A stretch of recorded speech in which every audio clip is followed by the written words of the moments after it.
All right, eat to live, don't live to eat. Good to see everyone. Sorry I'm late.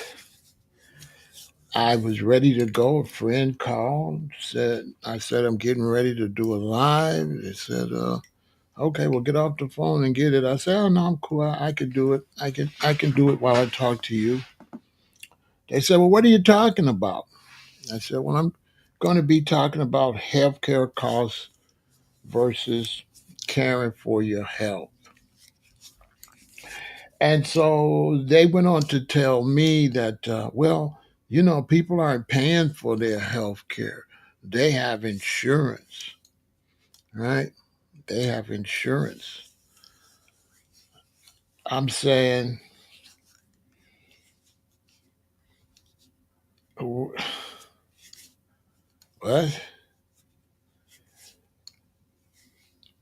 What you mean? So we got to talking about that, and that's why I'm late. But I'm going to get into all of that because there is this false information that, oh, it's not costing you nothing. Your insurance is paying for it. Let me tell you something about the United States. You don't get nothing free in the United States. You are paying. You are paying.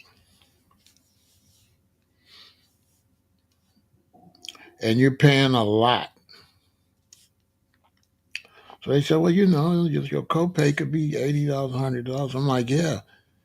And if you got a hospital bill for $1,700, but you've been paying $80 a month for 10 years,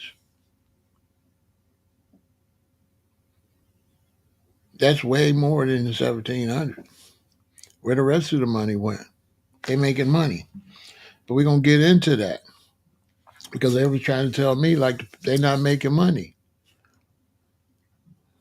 I said, wait a minute, okay, all right. Let me tell you something. If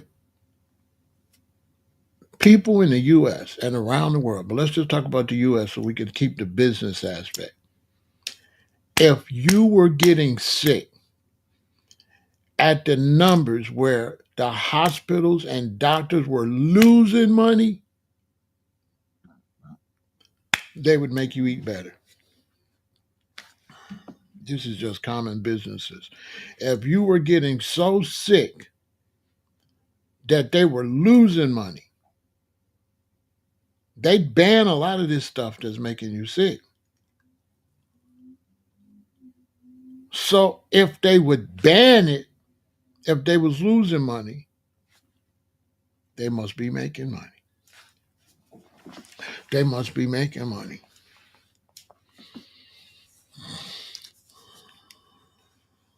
Insurance for you younger people, it's good your job has health insurance. But listen, it's not going to cover you, okay? You need to read the fine print. If you get cancer, your health insurance is not going to fully cover you. It's going to pay a lot of it. My mother worked for the United States government. She was a G, who knows how high. She was a high ranking government employee. And when my mother got cancer, my daddy was still coming out his pocket for her cancer medicine. He still had to pay a percentage, and the percentage was high. I remember him coming home saying, boy, you know how much she ain't got nothing but 7 pills. You know how much they was charging her for just 7 of those pills that he got to get every week or whatever? It was expensive. People are taking out reverse mortgages to cover the insurance. That insurance, This is how your insurance is working. You got insurance. You've been paying for years. You fall and break your arm. You go to the hospital, no problem. They fix it. You know why? You paid for it 30 times over. But get a serious illness where you got to stay in the hospital, where you got to have serious surgery. I bet your insurance don't cover it. Unless you work for the insurance company or you're a doctor or you somebody that's robbing the Americans, yeah, they got insurance to cover everything. But your average American, you really believe your car insurance too. It's not till you get in a car accident before you find out about your car insurance. And your car insurance and your health insurance will drop you in the middle of an emergency. They will drop you like a hot potato. This is why the guy unalived the insurance guy. This is why everybody said the guy that unalived the insurance guy was a hero. You think he was a hero because they're not robbing your personal money? If that money was coming from the jobs, people wouldn't care. That money's not coming from the jobs. They robbing you. But I couldn't get them to understand what I was saying.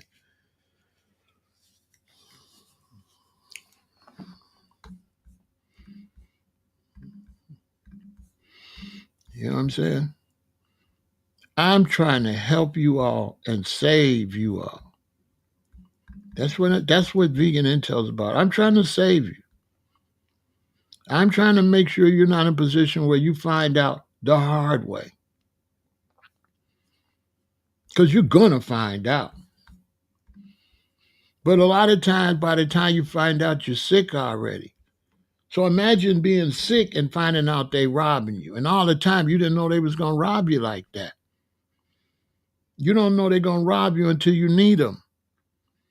And then when you need them, that's when you're going to find out.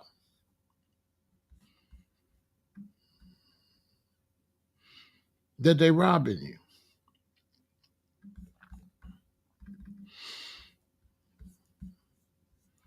And this is an absolute fact.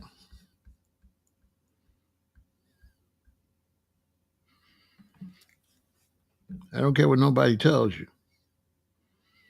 These are facts.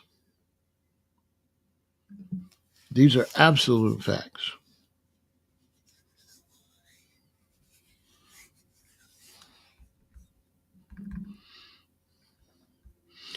Absolute facts, not kind of facts.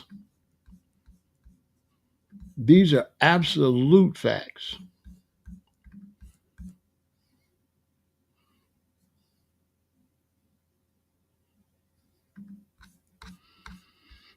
Not kind of facts. Take care of your health. You're the only one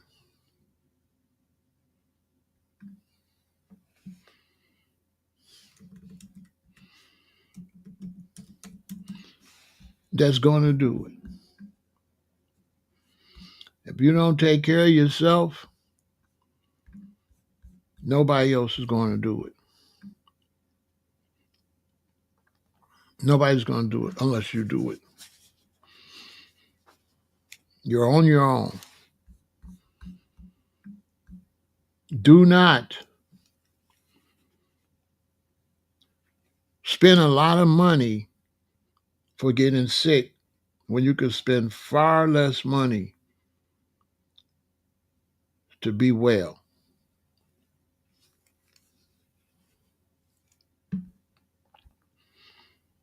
I mean, you could spend less money just being well, just being healthy.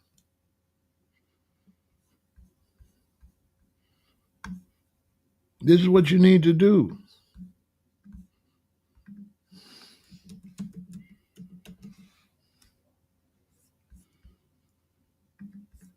Hey, man, I couldn't tell this person. They kept talking about insurance. I'm trying to tell them. They're making bank off of you when you start to get symptoms before you even know how sick you are. They make it, man, they was trying to tell me they're not selling a lot of this stuff. I said, anytime you see racks full of a product, it's selling. If it's not selling, it's not on the shelf.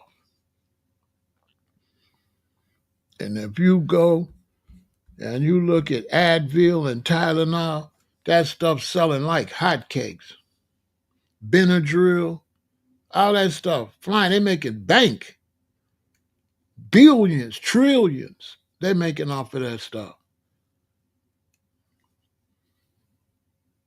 You watch the television around Thanksgiving and Christmas, you're going to see them selling Tums, Pepto-Bismol.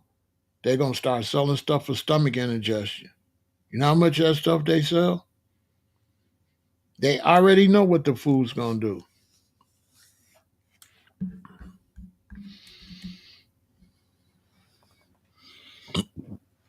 I'm trying to tell you. So which one you going to do? You're going to care for your health, or you're going to do healthcare costs? Because I'm telling you right now, your healthcare costs get ready to go up. Your healthcare costs going up. Your copay finna go up. The less people get sick, the less they can charge you. The more people get sick, the more they can charge you. They use the sickness to charge. We say, "Oh, we're overwhelmed with cancer patients. It's a burden on the healthcare system. We got, you know what I'm saying?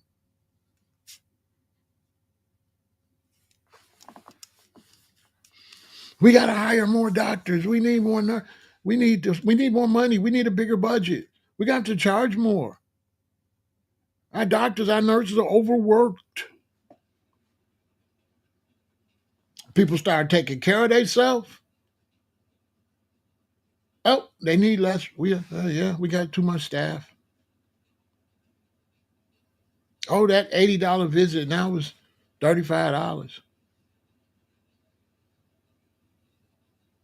More people sick, that $80 visit is $90.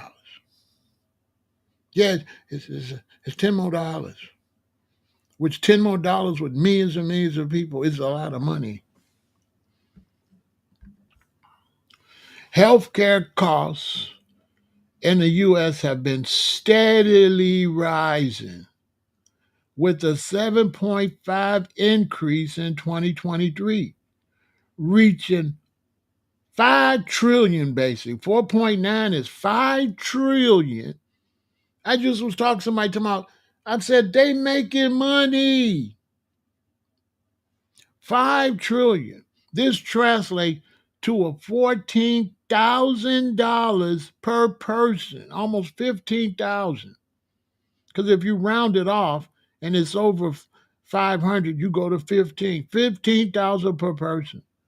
The growth rate is higher than the 4.6 increase in 2022, and is the highest since 2003, excluding the pandemic-related spike. So in the pandemic, they said they had a spike. You had to pay more. I don't know why I couldn't get them to understand what I'm saying. This America, you don't get nothing for free. You don't get anything for free. You pay for it. Let me give you an example. Let's say you got a job and you make $17 an hour and you got insurance. And insurance is high for your company. Don't you know if that insurance was lower for the company, you wouldn't be making $17, you'd be making 20. Yeah, you'd be making 20.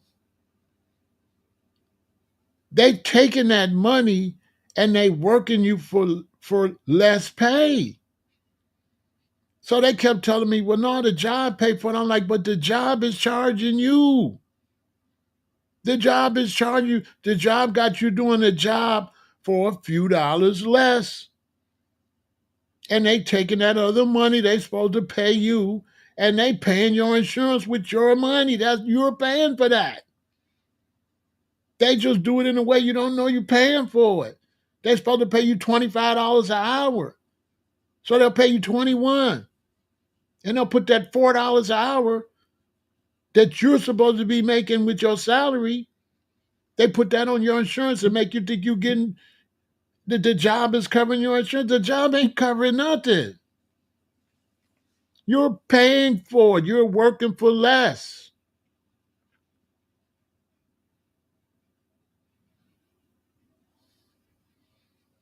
Look how much burns and hazards could happen at fast food restaurants. So why you think they charge? They don't pay them hardly nothing. Because they know if it's an accident, it's gonna cost. They could get burnt bad with grease, all type of stuff. They taking that out. If it wasn't no threat of health, you'd get paid way more at McDonald's, and they would still be able to keep their food prices down. You get paid less because you're sick.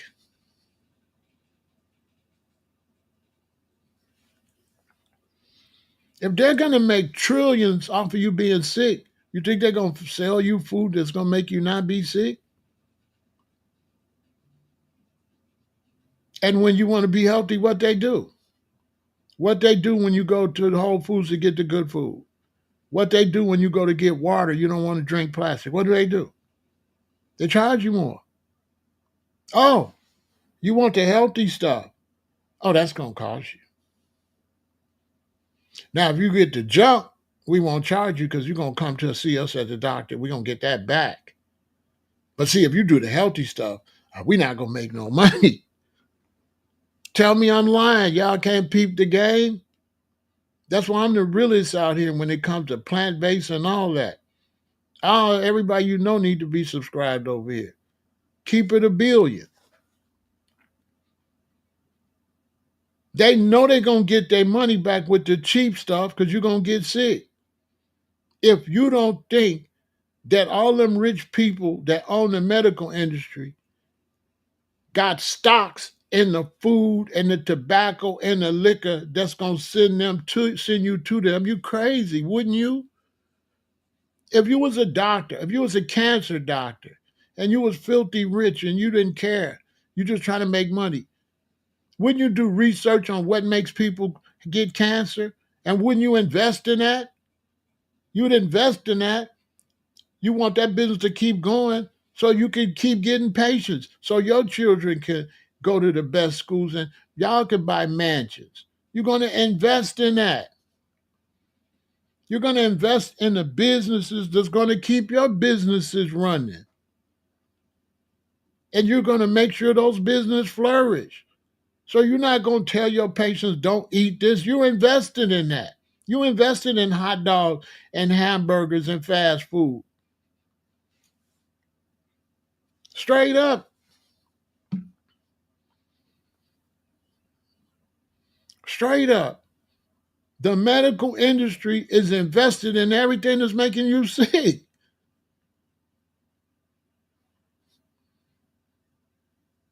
They show you on the cigarettes. They say the Surgeon General don't smoke this. That's the Surgeon General, it's the medical industry. Think about the Surgeon General telling you don't smoke this, this gonna kill you, and then selling it to you. Why don't the Surgeon General ban it? They sell you liquor. Oh, ladies, you drink this, you can have birth defects, but go ahead. You just come see us. If you have problems, you come out of the hospital, see Frank. Frank got stocks in that.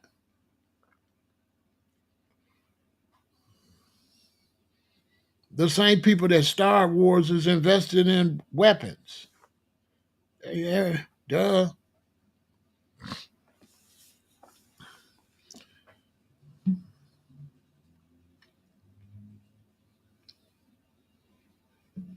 People getting reverse mortgages on their home because they can't pay their medical expenses.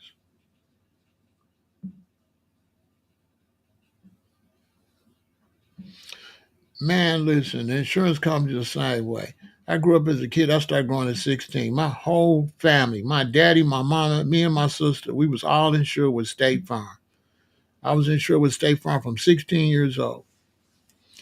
I was in my 40s.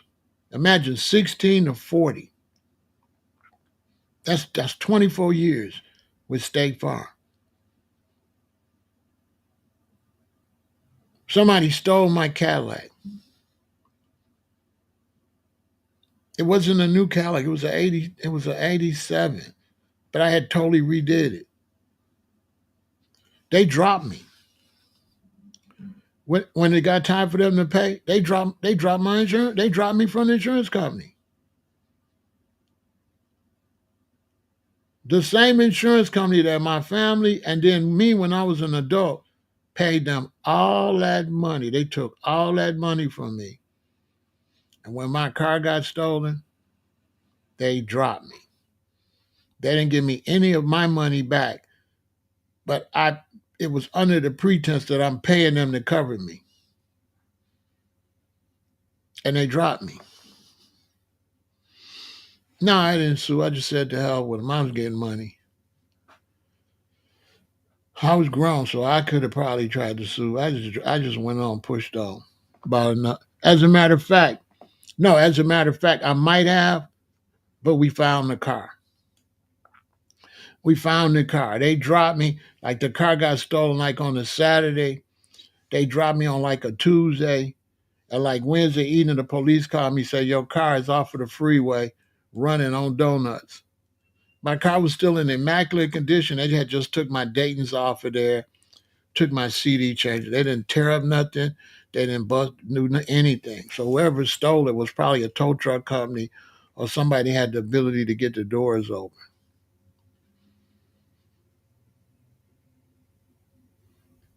Because I don't even know how they started it because they didn't tear up my ignition or nothing. So how did they start it? How did they get the alarm off? Probably the police or somebody. But yeah, so I had forgot about it because I didn't have a claim anyway because we found it. I just put some more wheels on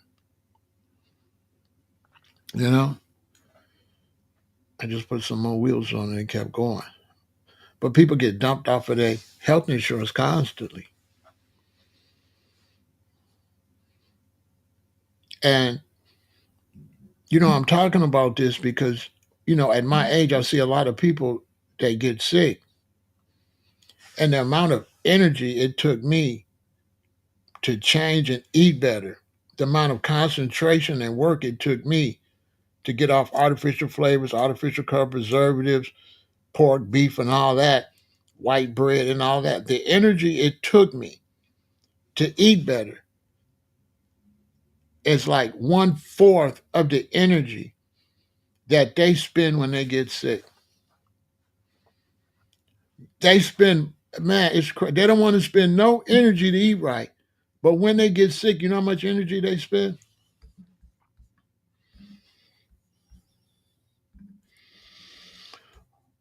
Let's take a break and then we'll finish.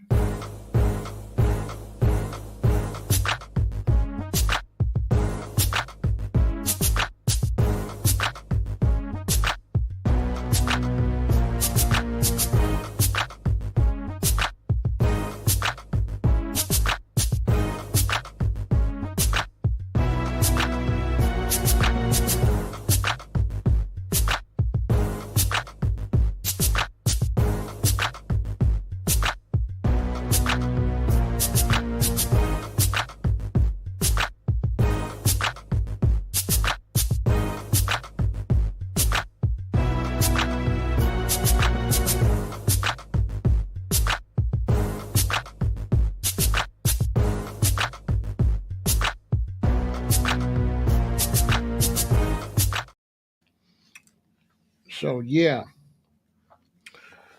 the energy that people spend uh, from not taking care of themselves is way more energy that they could have spent taking care of themselves. The amount of trouble they go through when they get an amputation, when they get a leg amputated. What they go through with an amputation, what they go through in 6 months is more than what they would have went through if they would have ate better. It's like you don't want to put no work and no effort into eating better, exercising, taking care of yourself. Then you get forced to put effort into recovery and all these things that's wrong with you. It's like misguided effort. It's like your body got to force you to put some effort in after it's damaged. It's kind of not like not seeing the future, not saying, well, let me not even damage my body so I don't even got to be bothered with this. It's a thing where you just blow it off.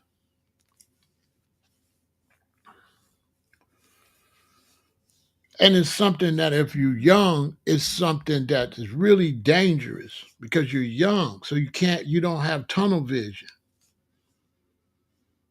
When you're young, you're 20, you're 30, you think 50 years old is a long time. And then you blink and you're 50 and you're sick. And then when you get 50 and sick, or late 40s or 60 and you sick, it don't seem like no long time. When you're 20, you think 60 is old.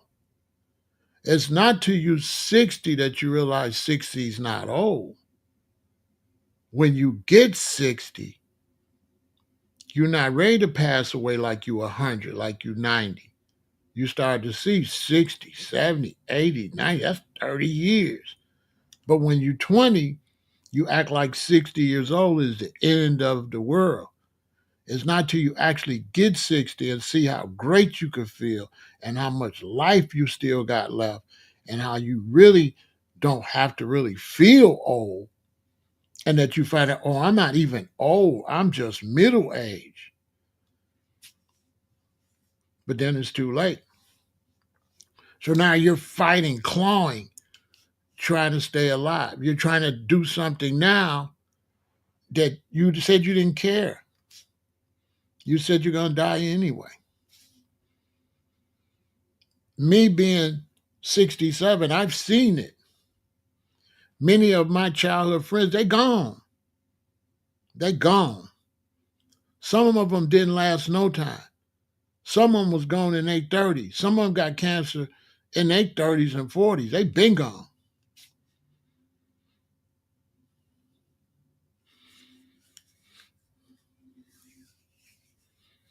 Hey, I'm telling you the truth. You know, we living at a time where your parents ain't even living as long as your grandparents. And your grandparents ain't living as long as your great grandparents. Your life expectancy is going this way. To the point now we got childhood diabetes. We got 30 and 40-year-old colon cancer. You do know that colon cancer was like over 65. There was nobody had no colon cancer, or they never used to check for colon cancer until you were 60, 65. There wasn't none like Chadwick passing away at 43, which means he had colon cancer in his 30s because it took 4 or 5 years before stage 4. That's unheard of. And that's a sign.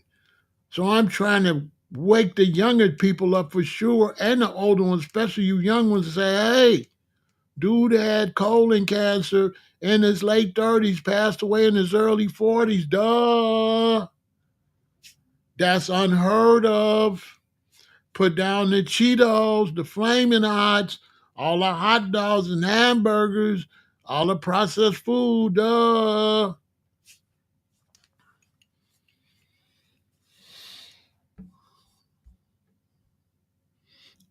All the people that sponsor your TV programs and everything.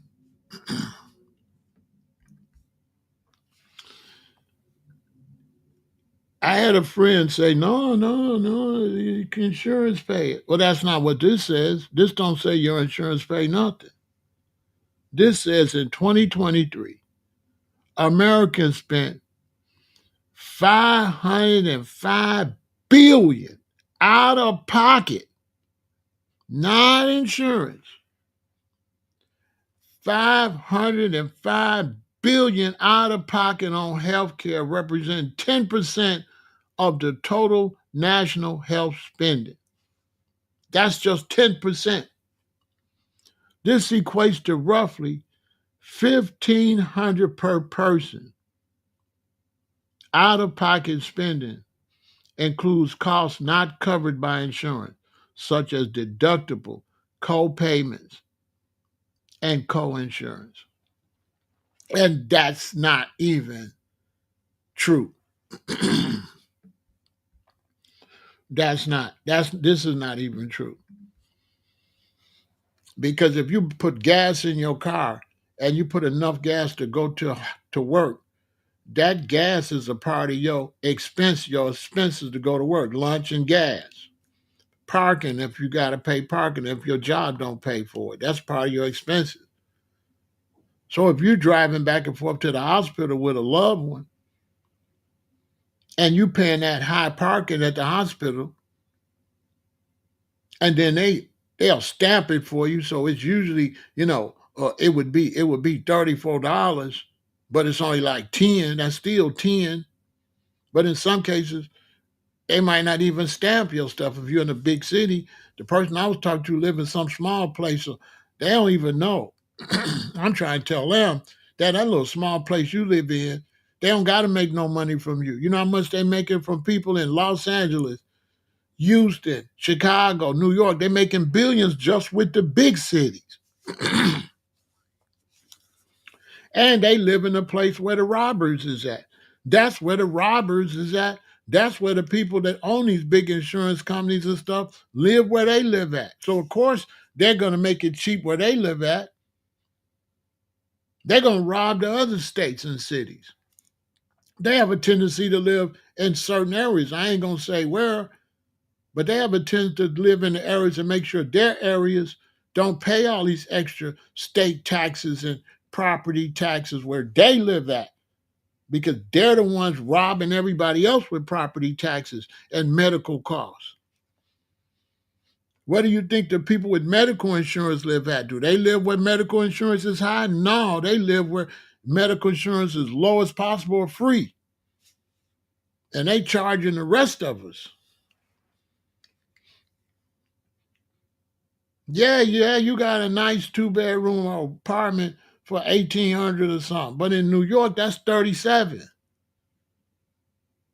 Yeah, that's $3,700. 1 bedroom, that's two. That's $2,200. Going up to $2,500 shortly. Pretty soon, a 2-bedroom apartment gonna be $4,000. It's right around the corner. 4,000. 2-bedroom. People in New York are living where they got a place where you just got a bed.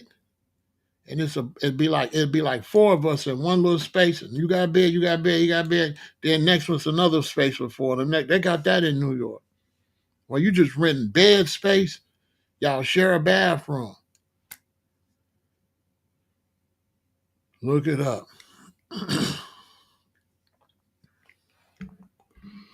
And so the question is, why are you spending so much money on healthcare and not spending no money on taking care of your health? That don't make no sense. Healthcare. They call it healthcare. They got you paying money for healthcare, but then they don't tell you to practice healthcare. Do that make sense? They got you spending money on healthcare, but they never teach you healthcare. Well, how could you pay somebody for healthcare? That whole concept sounds crazy. Because healthcare would start with you, wouldn't it? Like, who's responsible for taking care of my health? The doctor? So the concept of healthcare is crazy. It's the concept that you just do whatever, and then when your health is destroyed, you run and get health care. But the whole time you don't care nothing about your health. You say you're going to die anyway. I don't get it. It doesn't make any sense. It makes no sense at all.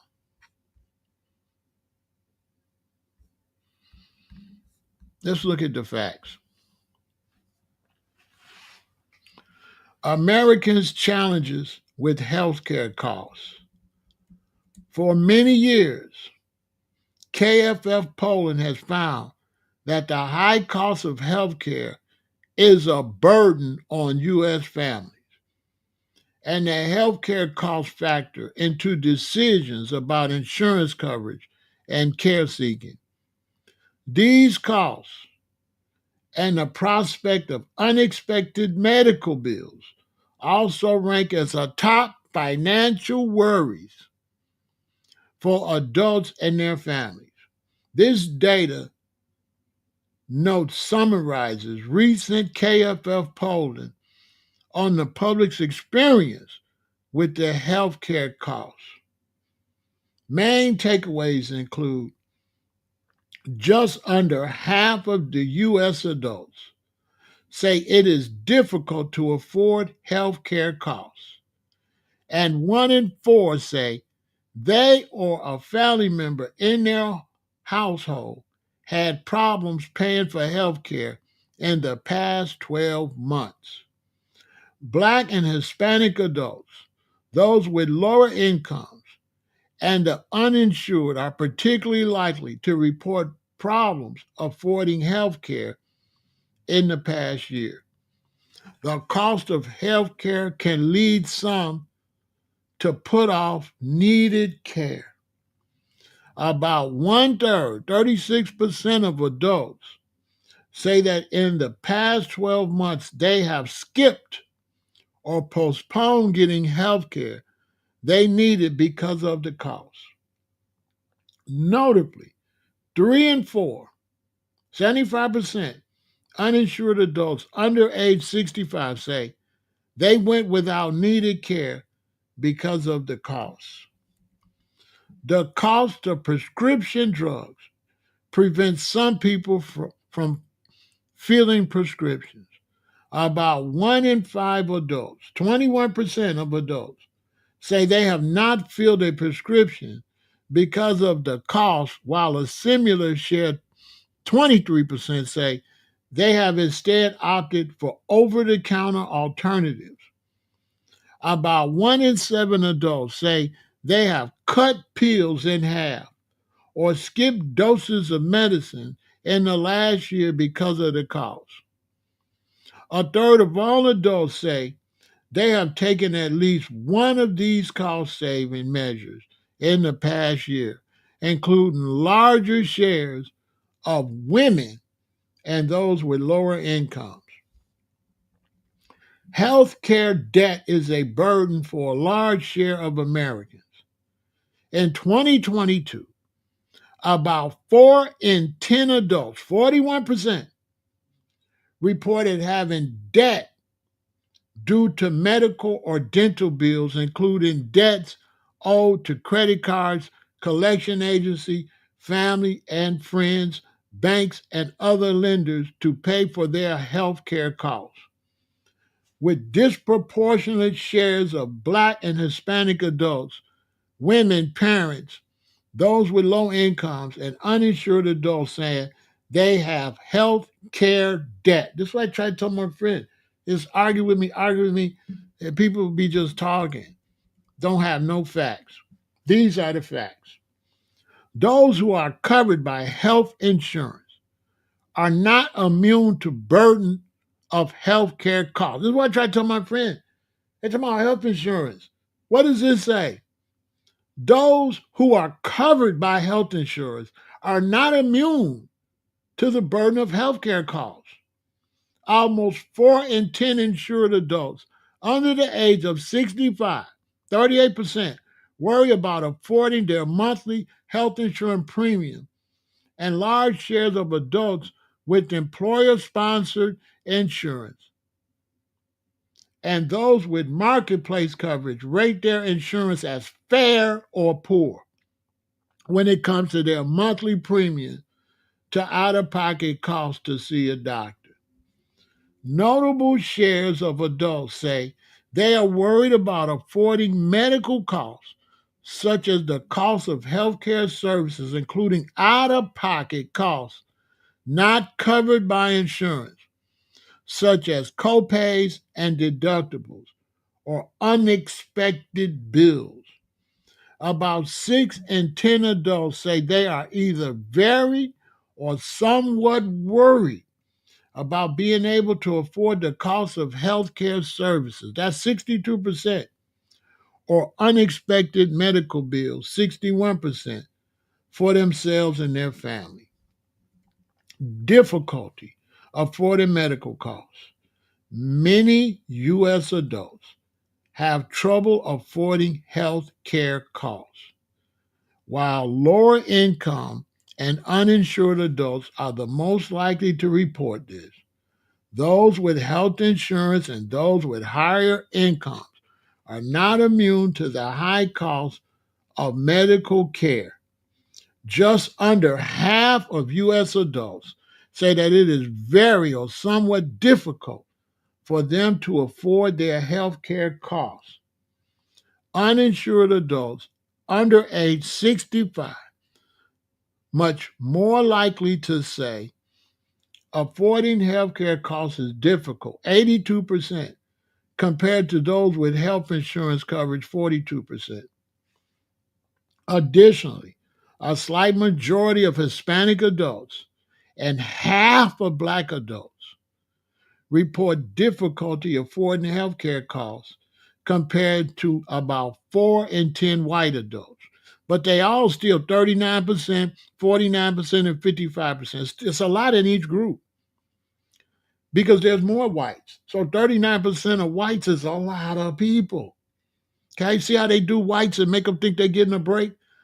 49% of whites is way more people than 55 or 42 and 42% of Blacks and Hispanic. That's a lot of people.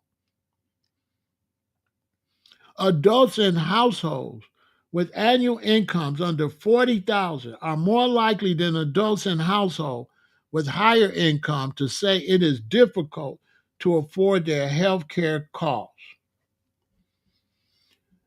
Nearly half of adults say it is difficult to afford health care costs, including large shares of the uninsured, Black and Hispanic adults, and those with lower incomes, which a lot of them is white. See, they don't be doing whites right. They say, give us their numbers too. You know, they just treat them like they just privileged. It's a whole lot of white Americans around here struggling. That's not cool. In general, how easy or difficult is it for you to afford your health care costs? When asked specifically about problems paying for health care in the past year, about 1 in 4 adults say they or their family members in their household had problems paying for care, including 3 in 10 Hispanic adults and Black adults. Over half of uninsured adults under the age of 65 say they or their family member in their household had problems paying for health care, compared to just 1 in 5 insured adults. Reports of problem paying for health care highest among Hispanic and Black adults and the uninsured. Highest percentage rise, but not highest as far as numbers. Because if you got 50 million Blacks, 50% is 25 million. But if you got 100 million whites, which is more than that, 50% is 50 million. So yeah, they might got a lower percentage, but that's a lot of people if you got more people.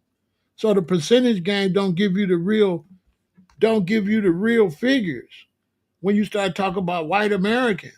You have to take into account that their percentage is still a lot of people. If you got 100 people, 50% of 100 people is 50. 50% of 10 people is 5. So if you got 40% of 100 people, but you got 50% of 10 people, you can't say it's higher. You can say it's a higher percentage, but 50% of 10 people is 5. And 40% of 100 people is 40. So when you say the 40 people got a lower percentage, that's true, but it's 40 of them. It's only, whatever. See how they do? They do white Americans like that all the time. They should complain about that. They should complain, because that's not really fair. Use a percentage when everybody don't got the same numbers. Percentage only, if we all is 100%, then percentage is a good number.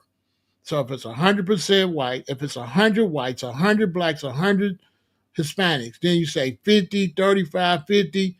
Now we can get an idea. But if it's way more of them, and then you use percentage, that's disingenuous. Because that don't tell you how many of them it is. It make you think they doing better. How they doing better?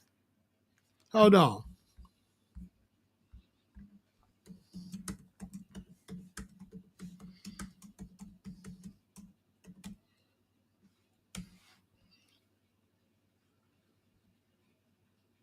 Okay, it's 2 million. It's 236 million white Americans. 236 million. Now, how you gonna compare percentages between 236 and then 50 million black Americans? See what I'm saying? So like 50% of black Americans, that's gonna be, 25 million. 50% of white Americans, that's gonna be 110 million or something. So 50, if you got 50% of black Americans, but only 30% of white Americans, that's not good for them. 30% of 236 million is way more people.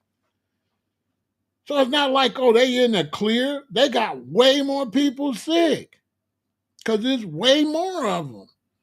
So don't tell a story like, you know what I'm saying?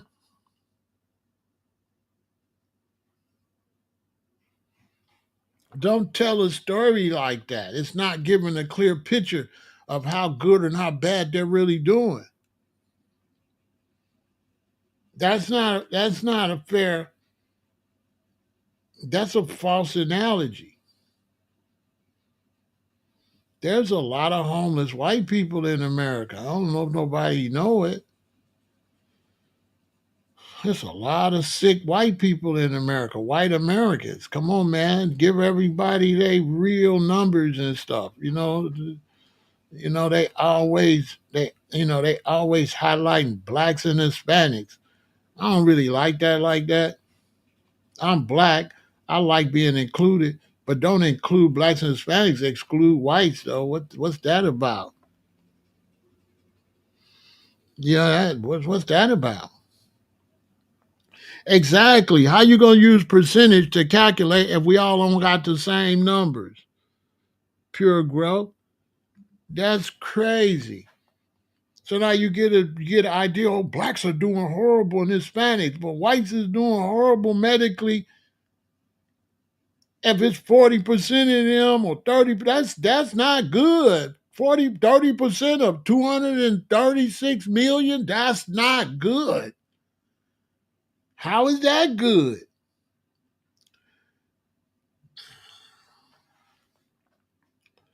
Unbelievable. America got to get that pod together. Get that pod together. When we talk about health and stuff, leave race out of it. You know what I'm saying? And give the fair numbers You don't be using a percentage. Give us the numbers. It would be better with health. Give us the number. I estimated how many whites. I estimated how many Hispanics. I estimated how many blacks, so we can get the real number. So you can look and say, whoa, 90 million whites? Whoa. You know what I'm saying? Whoa, whoa, whoa. Don't tell me, oh, they're doing better. It's only this percentage and it's 90 million sick. Come on, man. When it comes to healthcare, it's got to be for the whole country. It can't be based on race, can't be based on sex, age, or none of that. We talking about health.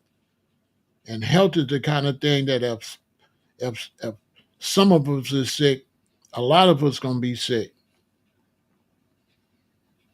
That's how health works. Because we're going to all buy the same stuff. We're going to all be, we're going to all be doing the same thing. And then the things we doing is not good for none of us. It's really not. That's another video for another day. I might have to just do a whole live on that. But I mean, we're in bad shape. Everything in American healthcare seems to cost more across the board, year after year. Millions of insurance claims get denied. Medical debt routinely drives patients into bankruptcy, and patients see no relief in sight. Americans forego necessary health care every single day because they can't afford it, said Caroline Pearson, executive director of the nonprofit Peterson Center on Healthcare. The average American spent $1,400 out of pocket on healthcare in 2022. According to the Peterson KFF Health System Tracker, out of pocket expenses are the ones not covered by insurance. Americans spend more out of pocket on health care than people in most comparable countries. The health policy nonprofit KFF found. In the United Kingdom, for example, out of pocket health care costs a total of $764 per person in 2022. We don't consume a lot more health care than other countries, said Dr. Atul Grover, executive director of the nonprofit AAMC Research and Action Institute. We just pay a lot more for each thing. So they saying we don't have more health problems. We're just paying more. The United States spent $5 trillion on healthcare in 2023, according to an analysis by KFF. That's 15,000 per person. How much does the typical American family spend on healthcare? That's harder to say, especially in the world of private insurance. One report from the nonprofit Healthcare Cost Institute found that the average person with employer-sponsored insurance spent $7,000 on healthcare in 2022. For a family, the average healthcare insurance premium cost $25,000 in 2024, combining employer and family contributions according to KFF. Premiums have increased by half since 2014. Only a fraction of that premium comes out of the employer's pay. The vast majority is getting picked up by the employer, Pearson says, as a benefit of wages. Every month, your paycheck is smaller than it would be because your premium cost is higher. That's why I tried to tell a friend, they don't want to listen. I'm like, yeah, they covering your health care. They taking that out your money. That's you making less money. Every year your wages go up by less because your employer is paying more for health care. So you ain't getting the raises you're supposed to get. Our healthcare costs rising. Healthcare spending has spiraled upwards for decades. Total national health spending has more than doubled since 2000, after inflation from 2 trillion to 4 trillion as of 2023, according to the Peterson KFF tracker. Health spending per person has already doubled in those years, from an inflation adjustment of 8,000 in 2000 to 15,000 in 2023. 23 years, it doubled. It goes up every year, and it generally goes up a little bit faster than inflation. The United States spends more on health care now than 20, 30, or 50 years ago. In 1970, healthcare made up 7% of the nation's gross domestic product. In 2023, it ate up nearly 18%. Americans are spending more of their paycheck on healthcare. Healthcare spending consumed 8.2 of the average household budget in 2019, up from 5.4% in 2000. People are paying more out of pocket, Grover said, and that's certainly felt more severely for people at the middle and low income levels than for people who can afford great insurance and can also afford to pay more of their share of their healthcare costs.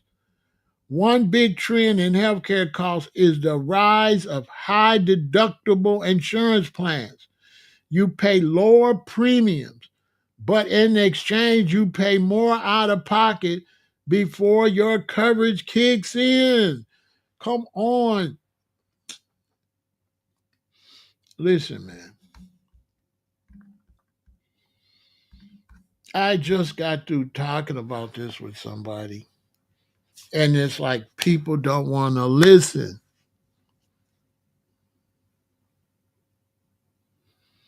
That is exactly right, Jupiter. This is why people run across northern and southern borders to get medicine. Yes, yes.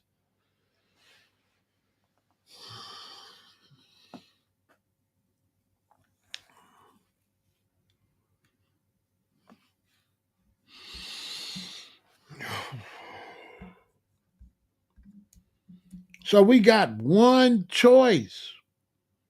We got one way out, and that's self care.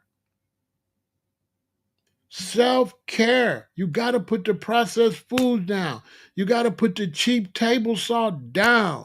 You got to start walking and exercising. You got to think to yourself, let me do a little extra in my 20s, 30s, 40s, so that when I get in my 50s and 60s, I don't have to spend this unnecessary money. I don't have to keep running to Walgreens and CVS. I don't have to keep going to the hospital, paying for parking, burning gas. They don't take this into consideration. When I was taking care of my father, it wasn't just his medicine, it was the gas prices running back and forth to the hospital. It was the parking at the hospital. It was the inconvenience of going to the hospital for hours in the middle of your day. A lot of unexpected costs that nobody talks about.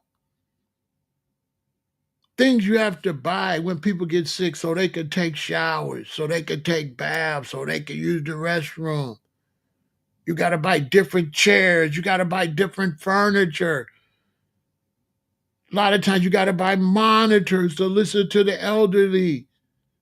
It ain't like, oh, it's just go come out of your work. No, you got to pay when people sick. It costs money. It costs money. And many times when people get sick, If it's not like something physical, if it's like a sickness in their body, you end up buying better food. You end up buying stuff that you could have bought the whole time. You start cleaning up grandpa's juice. You don't be giving grandpa soda.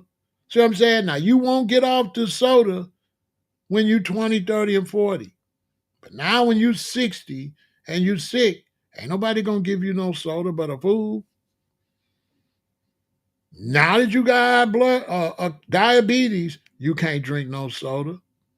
So I'm trying to figure out why you got to have diabetes to eat better. Why you got to have diabetes to get on the treadmill? Why you got to have diabetes to go walk? Now you got diabetes. Now you walking every day. Now you're doing everything that if you would have did that, you wouldn't have diabetes. That's the part that's messed up. You're going to end up doing everything after you sick that you should have did to prevent from getting sick. Make it make some sense. I'm 67. I don't be getting sick.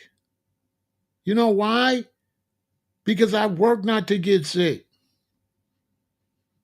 I haven't been sick, period. I went to the hospital for a stabbing, but I ain't go to no hospital for no inflicted, because I ate a bunch of stuff. I haven't went to the doctor for no sickness until I got COVID, but I didn't know it was COVID. I had hiccups, they wouldn't go away. That was before I knew I had COVID. I just ended up with these hiccups and they wouldn't go away. And so I went for them to examine to find out what's up with these hiccups. Other than that, I don't go to the doctor. I went for a checkup in 1962. When I was 62. When I was 62 years old, on my 62nd birthday, I decided to go to the doctor. Other than that, I don't go to the doctor. The most I've been to the hospital is taking my father. Taking my father to the hospital or taking the babies to the hospital when they get a high fever. You know how babies get a high fever, you don't want to take no chance. You need the fever broke. You don't care how it get broke. So raising children, I've been to the hospital a few times. When, my daughter was here visiting one time, my middle daughter, she had a real high fever. She was little. She was probably like 9, 8, 9, 10, somewhere in there. She was little. She had a high fever. I had to take her to the hospital because I got to break the fever. You got to break the fever. But I put some onions in her socks and put on her feet. And when I took it off, the socks was burning.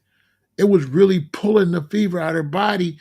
But I didn't want to take a chance with her life with no experimental treatment. So I just took her to the doctor and let them give her whatever was necessary to break that fever. And that's another thing about plant-based food.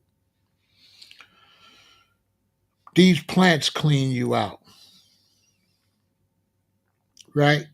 So if you get in a situation where you got to go to the doctor and they give you some type of prescription, and you're not sure what this prescription could do to your body.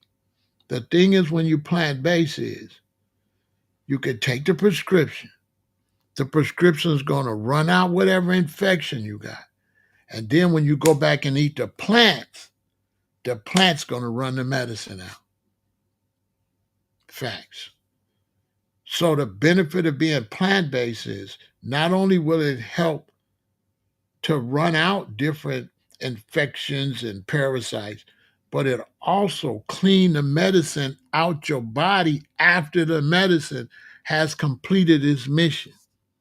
So after you take medicine and it has completed its mission, this stuff like lemonade and ginger, making ginger drinks and lime, key limes and eating garlic, and this stuff will finish running out whatever the medicine will run out and clean whatever is negative in the medicine.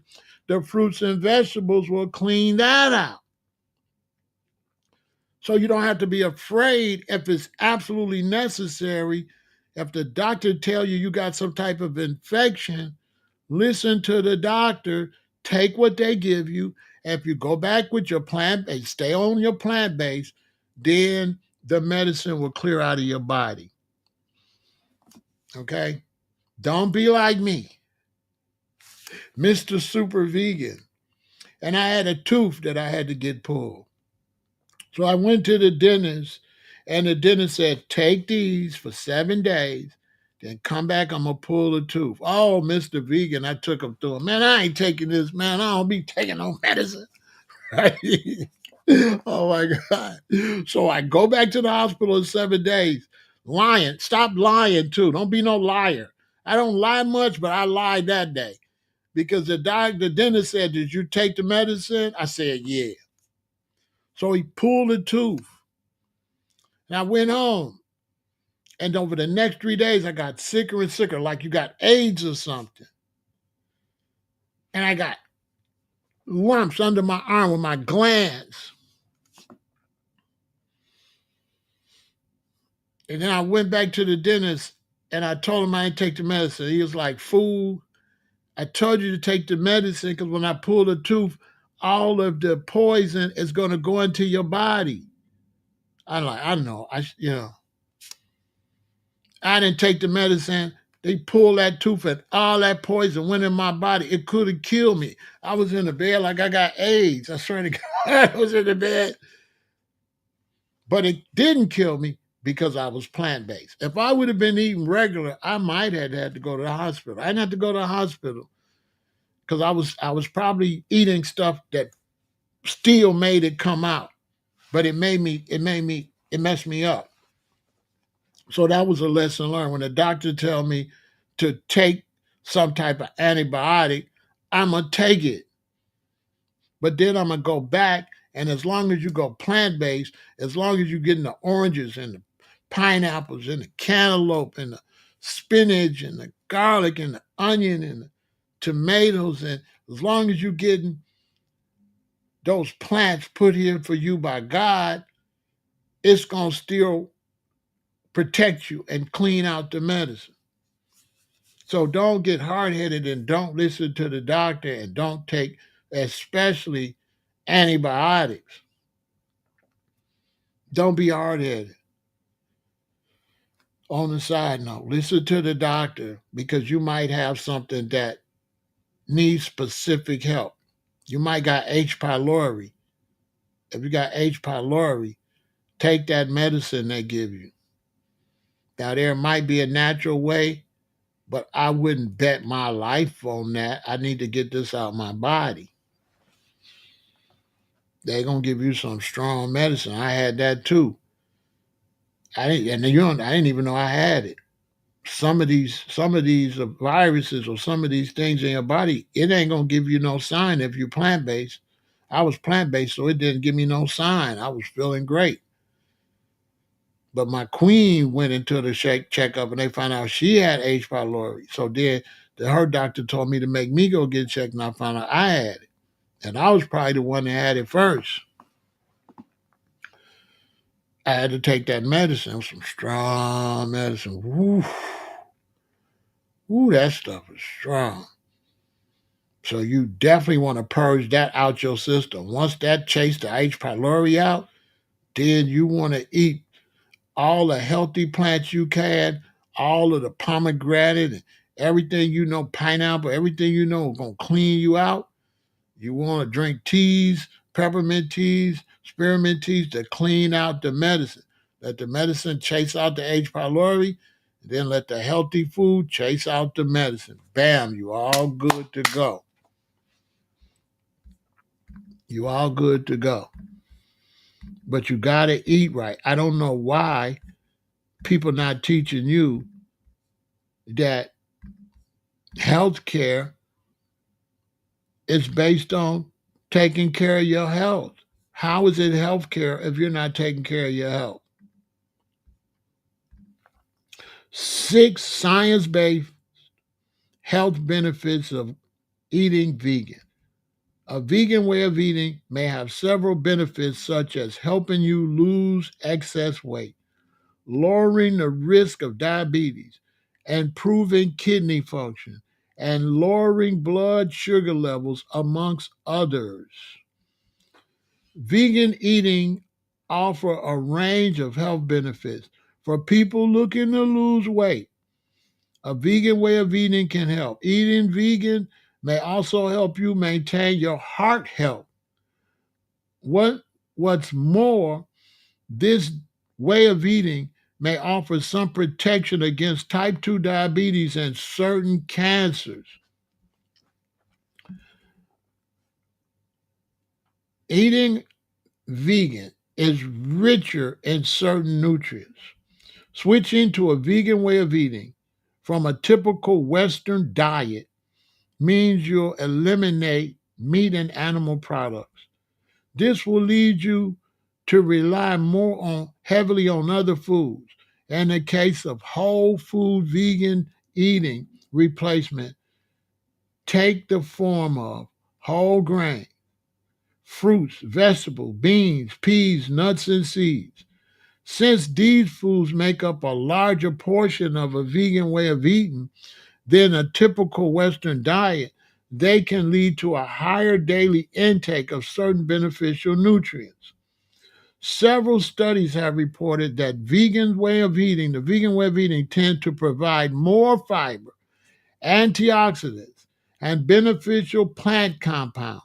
They also appear to be richer in potassium, magnesium, folate, and vitamin A, C, and E.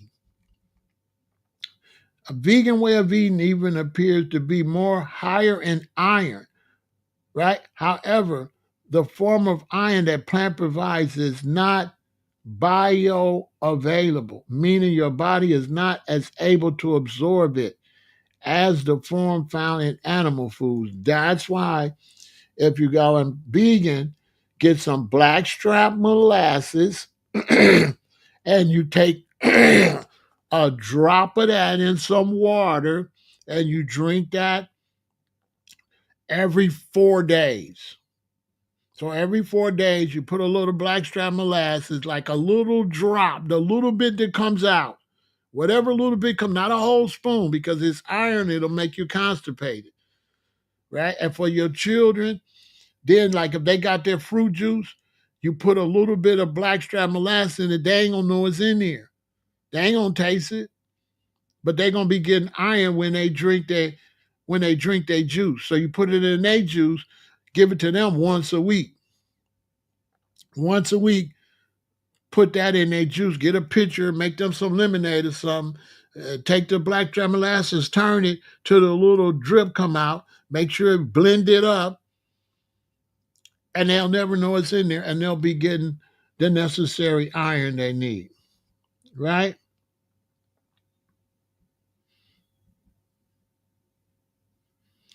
So it's important to choose whole plant foods and fortified foods, right? And then you may need to consider supplements for nutrients such as vitamin B, vitamin D, zinc, calcium, right?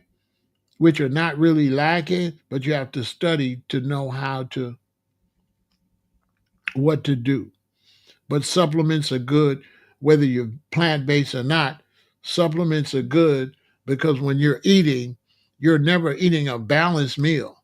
You might be getting a whole bunch of this vitamin and a little bit of that one and hardly none of that one.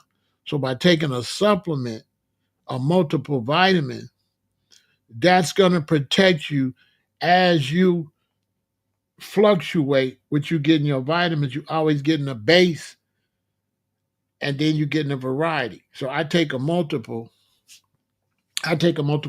almost every day, at least no less than 5 or 6 times a week.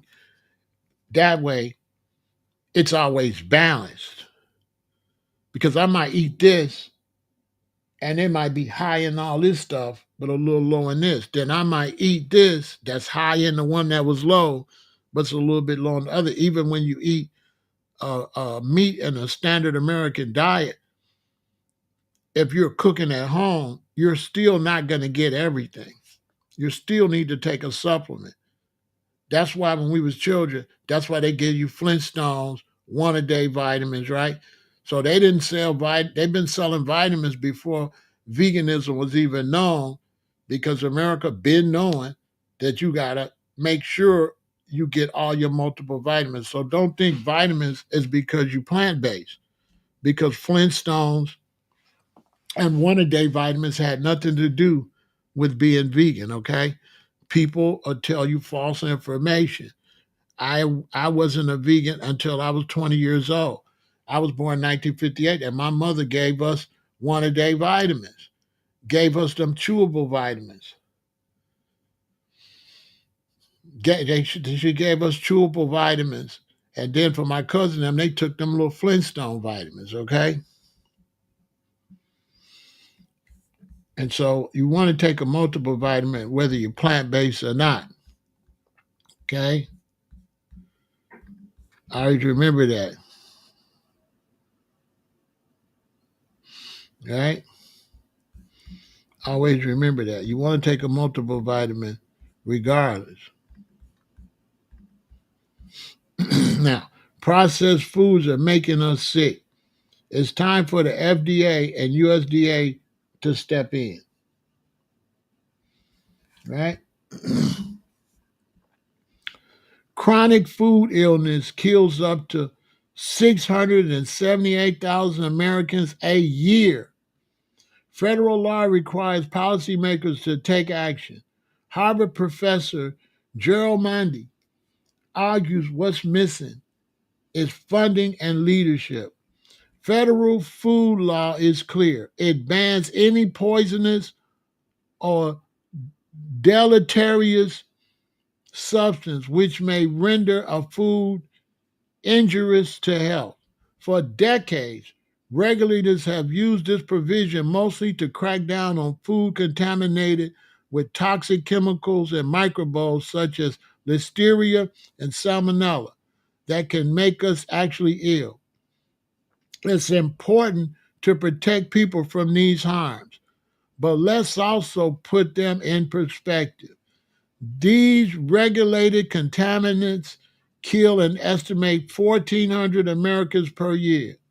By contrast, 1,600 Americans die every year from chronic food illness such as obesity, diabetes, heart disease, and cancer. So more 200 more a year are dying from the effects of the bad food than from the contaminated food.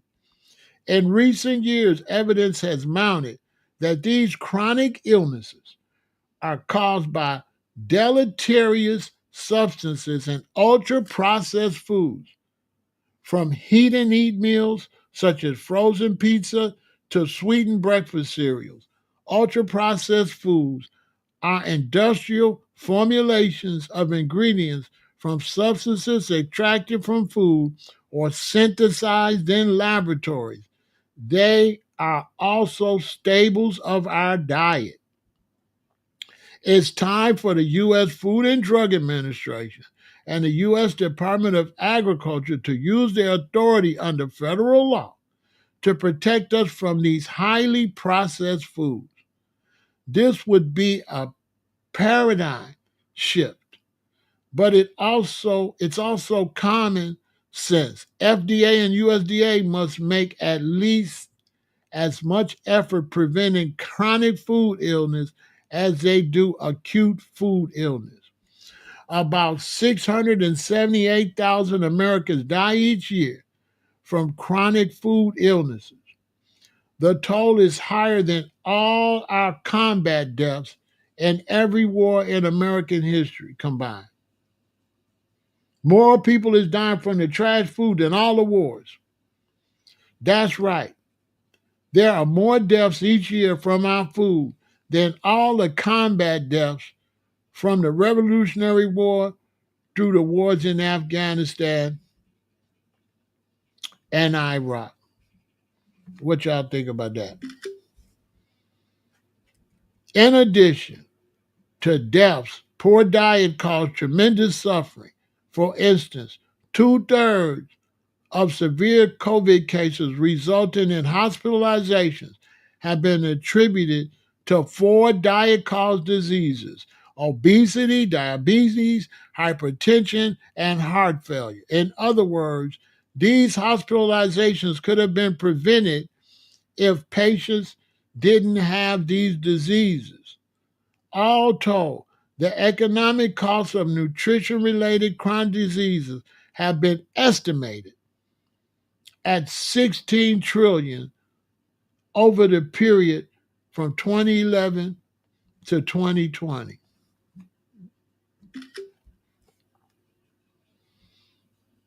Tell me that's not crazy. Mounting evidence suggests that ultra-processed foods are causing much of this harm. In a recent study conducted by the National Institute of Health to discover the cause of sharp increase in obesity in the U.S., volunteers were randomly assigned to either eat minimally processed foods or ultra-processed foods matched for daily nutrition like carbohydrates, sodium, fat, and sugar. Investigators thought weight gain would be the same in both groups since nutrient composition was equivalent. They were wrong. While on the ultra processed diet, people ate an additional 500 calories per day and began to rapidly gain weight. When the same people were later assigned to eat the minimally processed diet, they lost weight. This is an important finding because it raises the possibility that it's the additives and processing and not just the percentage of fat or sugar in the diet that makes us sick. More research is urgently needed. Our regulatory agencies clearly have the legal authority to take on this threat to public health. Congress revealed its intent in a 1958 amendment that provides that no food additive shall be deemed safe if it is found to induce cancer, a chronic illness, when ingested by humans and animals. That was the year I was born. So they knew I was coming, y'all. They said, Pharaoh's being born. Okay, y'all gonna have to clean this food up because he ain't gonna go for it. Let me say that. Look at there. They said Pharaoh is 1958. I was born in February 1958. They seen me coming. They said, listen, Big Pharaoh's coming. Clean it up. He gonna be trashing us when he get grown. The agency should use this same authority to regulate the design of ultra-processed food. Our food must continue to be delicious, affordable, and convenient, traits Americans appropriately demand, but can be eaten daily without making us sick. Our laws make clear that action is required. What is missing is leadership and funding, right? Because Trump telling us to eat McDonald's.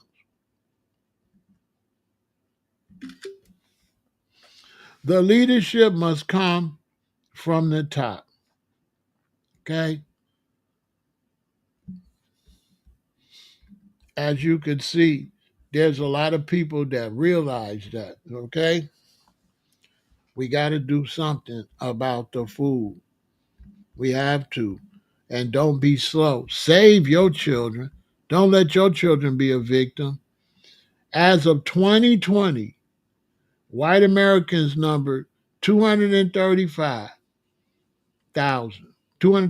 million. So you figure with them numbering 235 million white Americans, to make 30-something% of them sick from the food is a travesty. Seriously. Let's take another break and then we will continue.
health, and longevity.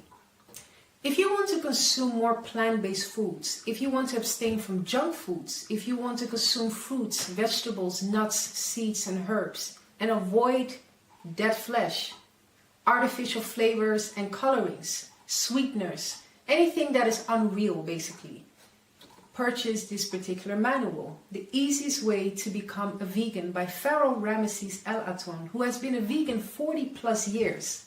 He will take you step by step on how to abstain from the junk foods, how to abstain from the dead flesh, the chicken, the turkey, the pork, beef, and all sorts of animal products.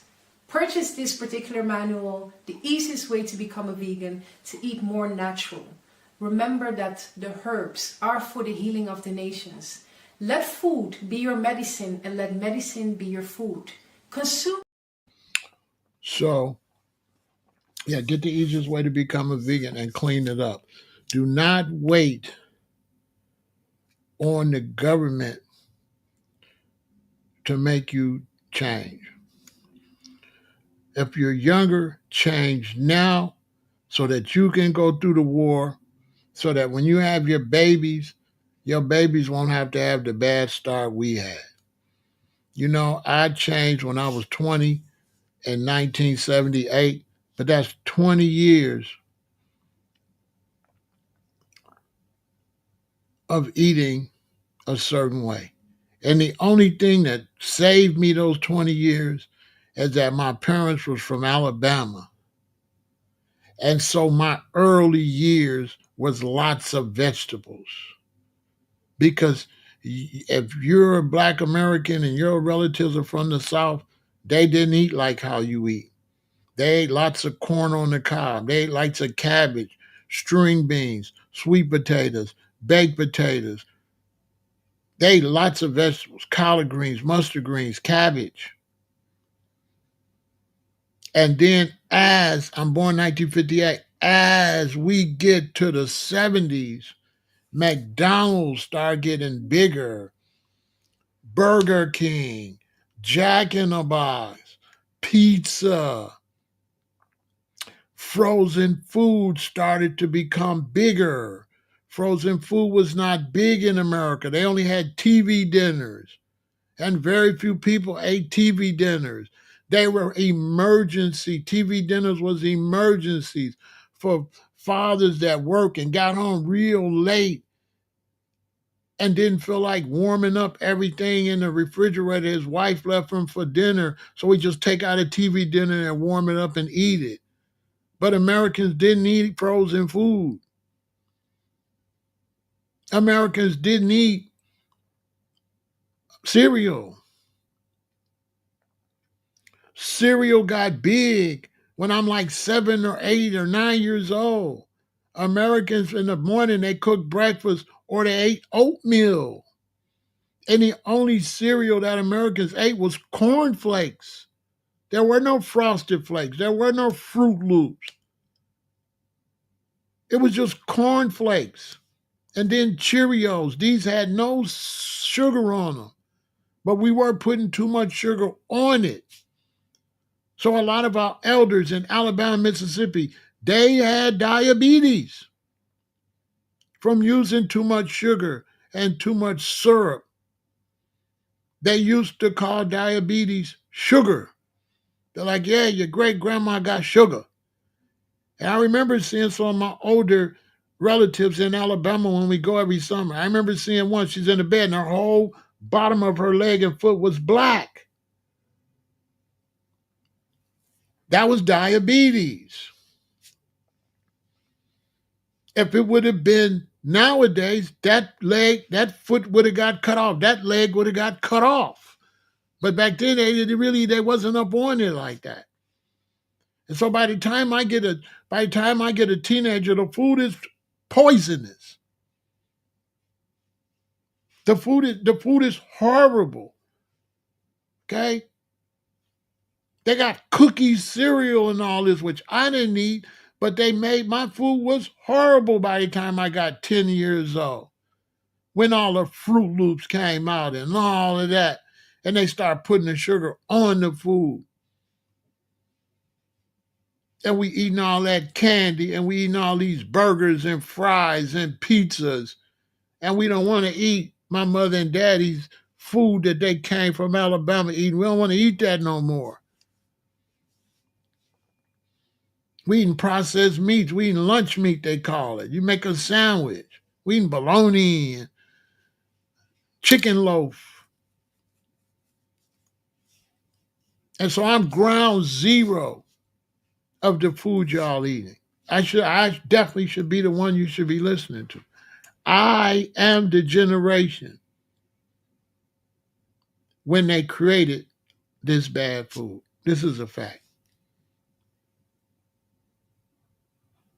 That my life was saved because there's no way I would have been able to eat like that from 6 years old to now and been healthy. It is impossible. If I would have kept eating hoagie sandwiches and steak sandwiches and all this shrimp fried rice and pepper steak, and McDonald's and Burger King and Wendy's and pizza and stuff, I'd be much bigger than this. My head would be more rounder. And I probably would have been. There's no way I wouldn't have been sick. It's impossible. I would have definitely been sick. It's impossible because I would have still been eating my favorite sweets, whatever hostess sweets or whatever. And since that time, they got new stuff. So I would have been eating a new favorite junk food. There's no way. There's no way I would have been healthy. And there's no way I would have went back to a lot of cooked food. No way. I would have stayed with takeout. I would have never went back to cooking like that. And I'm a McDonald's baby. So you listen to the person that's telling you, and I'm trying to save your life. You listening to a person that when I was little, there was no Big Mac, there was no Whopper. McDonald's only had a hamburger and a double hamburger. Burger King only had a hamburger. There was no Whopper, there was no Big Mac. I think the Big Mac and the quarter pounder and the Whopper, there was no pizza, there was no Domino pizza. Pizza places were Italians with little small pizza places where they made the pizza. So the cheese and everything was a little more fresher. But pizza was something that Americans ate every now and then. My generation, we eating it every weekend and during the week. We abused the pizza. We abused everything. Candy, everything. My generation abused it. My generation created all this diabetes and all this.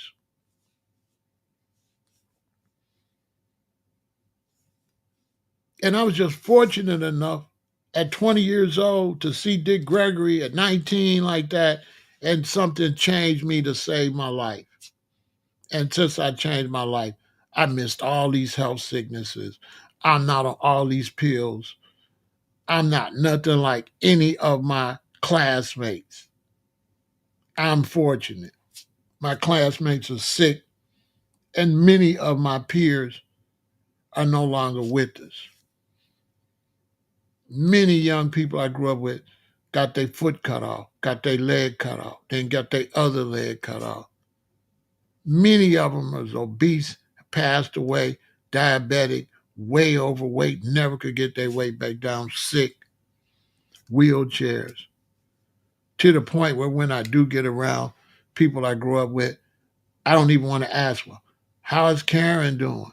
Because I'm tired of hearing say, oh, she been dead. This type of stuff I got to hear. So many people I grew up with are no longer here. Younger ones, younger than me. My sister's a year younger than me. All her friends, a lot of them gone. People younger than her, gone. So many alcoholics. So many end up drug addicts with addictions that beat them down so bad that even when they went and got themselves together, you can see that that's terminally affected them. They still look like dope fiends, like ex dope fiends or ex alcoholics. They never they never get back to looking like normal. It be to destroyed their body so bad. And so your health is something you got to really take your health serious. You have to put your health as the number one thing. Seriously.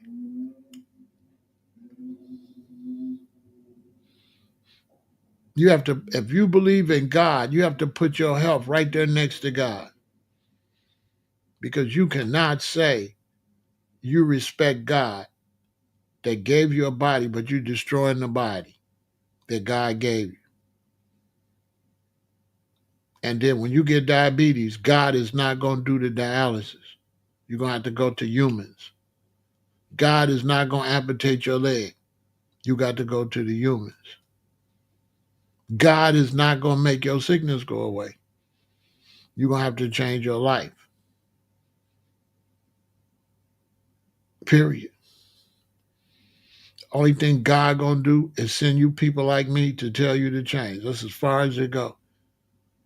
And who has eyes to see, let them see. And who has ears to hear, let them hear. And if you don't listen, you ain't got a chance. You show me where God didn't have prophets and people tell you. God ain't never told you nothing. God always sent somebody to tell you. Show me where God told you anything. When you read, that's Daniel talking. That's Christ talking. That's David talking. That's Isaiah talking. That's Daniel talking. Read it and see who's talking. That's not God talking in the Bible. That's the people talking, telling you. What happened to Daniel when the king tried to give him meat? He said, no, I don't want to eat it. I'm not going to eat that. He told the king, put me in your house and feed me vegetables for 30 days or 60 days. I forgot how long. And so the king ordered to put Daniel in the house and feed him vegetables, no meat. Daniel wouldn't eat the king's meat. And when they let Daniel out the house, he was bigger than all the king's soldiers. He was stronger than the king's whole army. It wasn't nobody in the army as strong as Daniel. And the king declared everybody eat like Daniel. Look it up. Look it up. Look at Christ when he was there with the wine and the bread. And what did he say? He said, no, they eating bull and stuff. They eating Mithrius. They eating bull. They drinking bull blood. But he took the bread and the wine and said, this is my body and this is my blood. But Christians, they don't teach you what he was telling you. He's saying the meat is not my body like Mithrius. The blood of the bull, that's not my blood. My blood is these grapes and this bread is my body. But see, the preacher won't teach you that. That's what was meant by that. Because he was comparing bread and wine to eating bull and drinking bull blood. Look it up. Look up the practice that people were practicing in the time of Christ, and they was worshiping Mithrius. And Mithrius Day was on December 25th. It was Mithrius Day to worship the bull. Coincidentally, on December 25th, how do y'all eat? A lot of flesh, a lot of unalived animals. And you saying it represent Christ. It does not. It represent Apis, the bull, Mithrius Day. The Bible is against gluttony. Gluttony is one of the 7 deadly sins. Gluttony. Thanksgiving and Christmas. Look it up.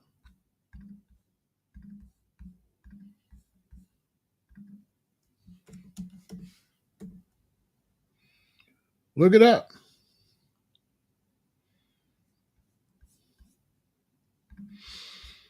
Look up gluttony and show me where gluttony is positive in any type of way. Look at all the verses in the Bible against gluttony. Let's keep it real. Look at all the verses against gluttony.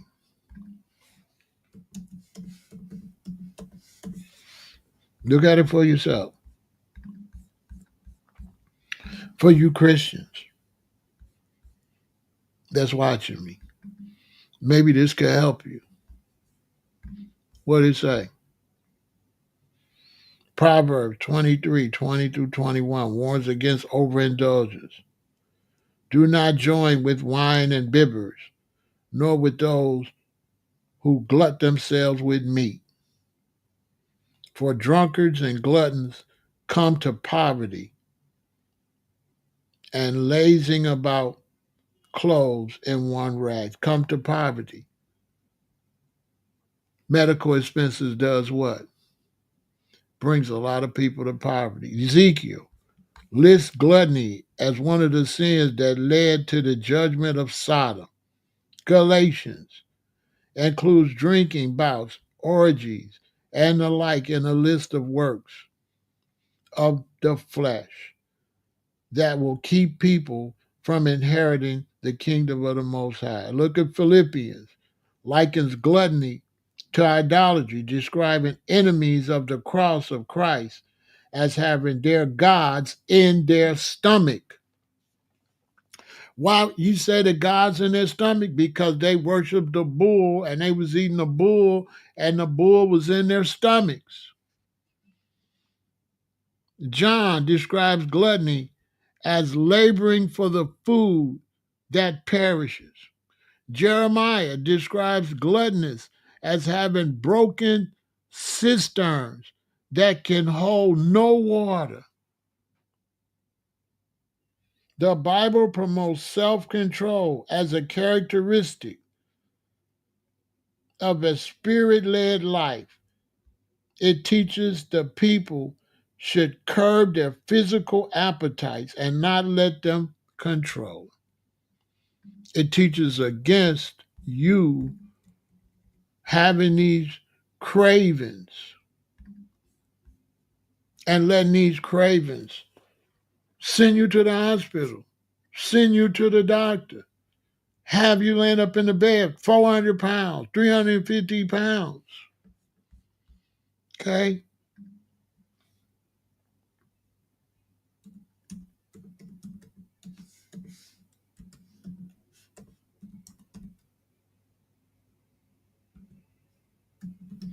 Okay? This is what gluttony does. This is what it does.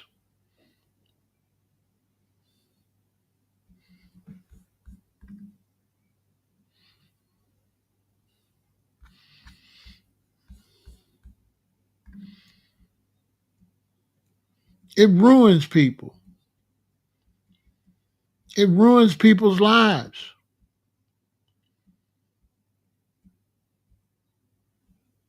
It becomes uncontrollable. And then people make money off of it. They make money with every sandwich you eat, with every medical treatment you get. They make money.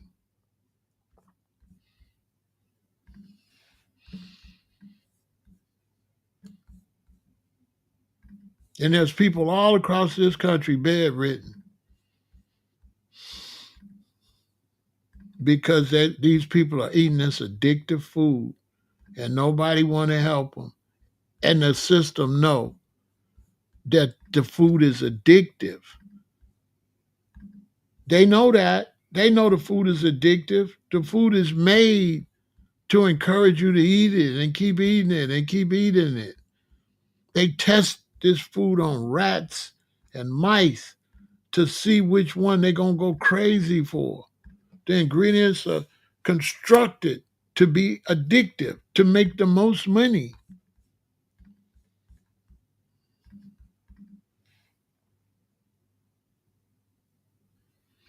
Was there ever a moment when I noticed gluttony where? Yeah, I mean, I've always noticed gluttony. I've been around overweight people a lot.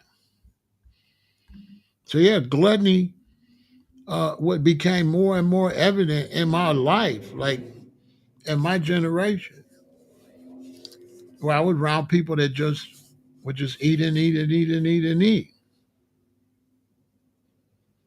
No, I never dealt with gluttony. I never dealt with gluttony because I was born in 1958, G. Rock.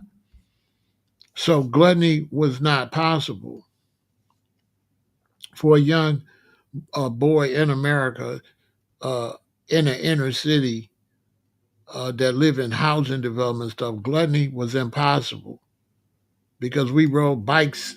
We was fanatical about riding bikes. We were fanatical about playing baseball. We played basketball religiously. We played football religiously. We ran for fun. Hide and go seek, you had to run. And so there was really no overweight children in my generation. There was no overweight children in the 60s and the early 70s. That didn't exist. We were too physical. We were too physical. We barely ate. Your mama used to have to make you come in the house and eat, actually. We were too physical. If you're on the baseball field, you're not thinking about eating. All you think about is winning this baseball game. You got to play 9 innings. We had recess, and we were way too physical. My children wasn't physical like me. My sons was internet gaming. We didn't have internet games. If you wanted to play in my generation, G-Rock, you had to run. You had to like physically play.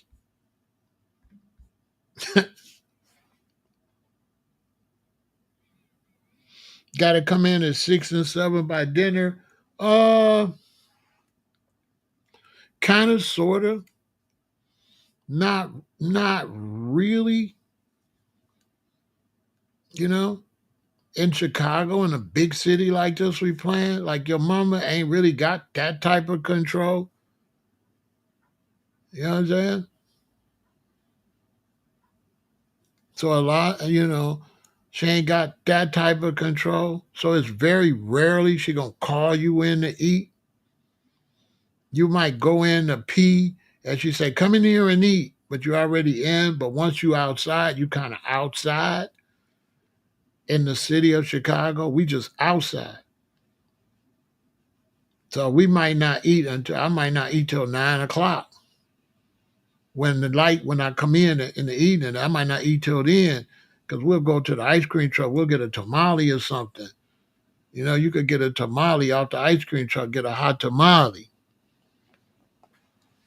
So once we outside, we outside. We gone.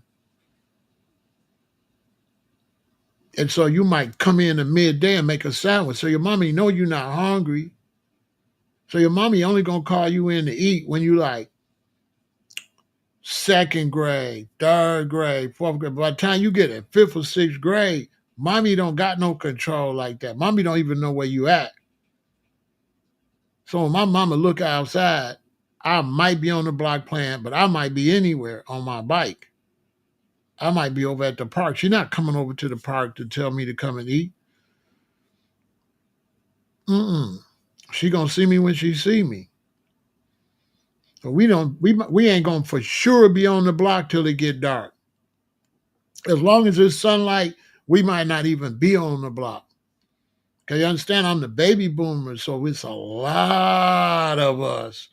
So parents ain't worried. It's 100 children. It's y'all. It's a lot of y'all. Nothing can happen to you. If something happened to me at the park, kids gonna run to my house. Miss Stewart, Michael got hurt at the park, so you didn't really have to. It's not like my children. You got to watch them. There's only a few of them. We was the baby boomers. It's hundreds of us. On my block alone is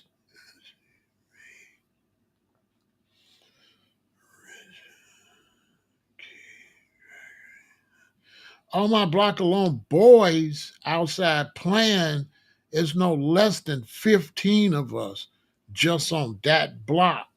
But boys coming from the other block, then it's the girls out. So there's always, 15 to 30 of us outside playing. It's too many children. It's a lot of children. It's unimaginable for this generation. They couldn't even fathom. And by the time you in the fifth grade, you gone. You only a I was only like the type of child y'all talk about. I was only that till the fourth grade. By the fifth grade, you're like a grown person back then. By the fifth grade. I live on 116th, but I might be on 119th. I might be all the way down to 127th at Peel Hill. They had a thing called Peel Hill where you got to ride your bike down 127th house, and then they had a big hill you could ride up and go down the hill real fast. So I ain't nowhere even around the house. But it's like 5 or 6 of us. So if anything happened to me, you know what I'm saying? All the little boys gonna tell. Plus, you can go to a phone booth and call my mama and say, "Hey, over here, you can go to the phone booth, put a quarter in, call it my parents if you have to." But no, we was, you know, no, we wasn't. You know what I'm saying? You understand? At 15, I'm driving. At 16, I'm in my car. Now I'm not even in the neighborhood. At 16, I'm not even in the neighborhood. I mean, I live on 160th. I'm on 87th somewhere, 95th. I might be anywhere. So it was a different lifestyle. Like I said, in the sixth grade, we all went downtown to the movies. And when you come downtown, sixth grade graduation, you're going to see hundreds and hundreds of sixth graders. No parents. You take the bus to the L, you go downtown with you and your friends and y'all girlfriends, you watch the movie, boom, boom, then you come back home. Very mature. No fighting. We just down there having fun, watching. No fighting, no problems, no nothing. We was raised to be respectful. Our parents from Alabama and Mississippi, they not tolerating no. You can't go out there acting no fool. If you go out there acting a fool, your mama find out, she ain't gonna let you go nowhere no more. You don't want to mess up your good time. So no, we wasn't overweight. We were far too physical. These children don't think about it. The girls jump rope every day. You can't jump double dutch and gain weight. Double dutch is rough. We running, we playing baseball. You got to run and slide in a third. You gotta hit the ball and get to first base before the ball get there. So now you can't be fat. I didn't have no fat friends. I had no fat friends. We had some friends that was just a little maybe chubby, but we didn't have no fat friends. When I went to grade school, we had one girl you would consider fat, just one in the whole school. She was my age. You didn't have an older one or a younger one. One. Her brother was a little chubby, but she was kind of fat. She was the only one. It's 2 6th grade classes, 5th grade college. She was the only one in the whole school that you would consider fat. There was no fat kids. Too physical. Physical. We box all day. We run all day. We play. We just running from kindergarten. You running. The teacher say, "Then the bell ring," and kids just running. You know what I'm saying? I know how children is. Imagine a bunch of them. Children are more physical. The more children you got, the more physical they are. The less children you got, the more quiet they are. If y'all had more children, you wouldn't have overweight children.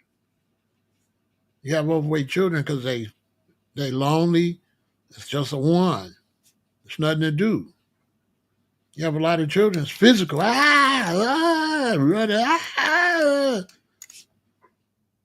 It's little children, kindergarten, first, second, third grade. They wild when it's a bunch of them. Y'all ain't never. Well, it's not that many children now, so I don't know.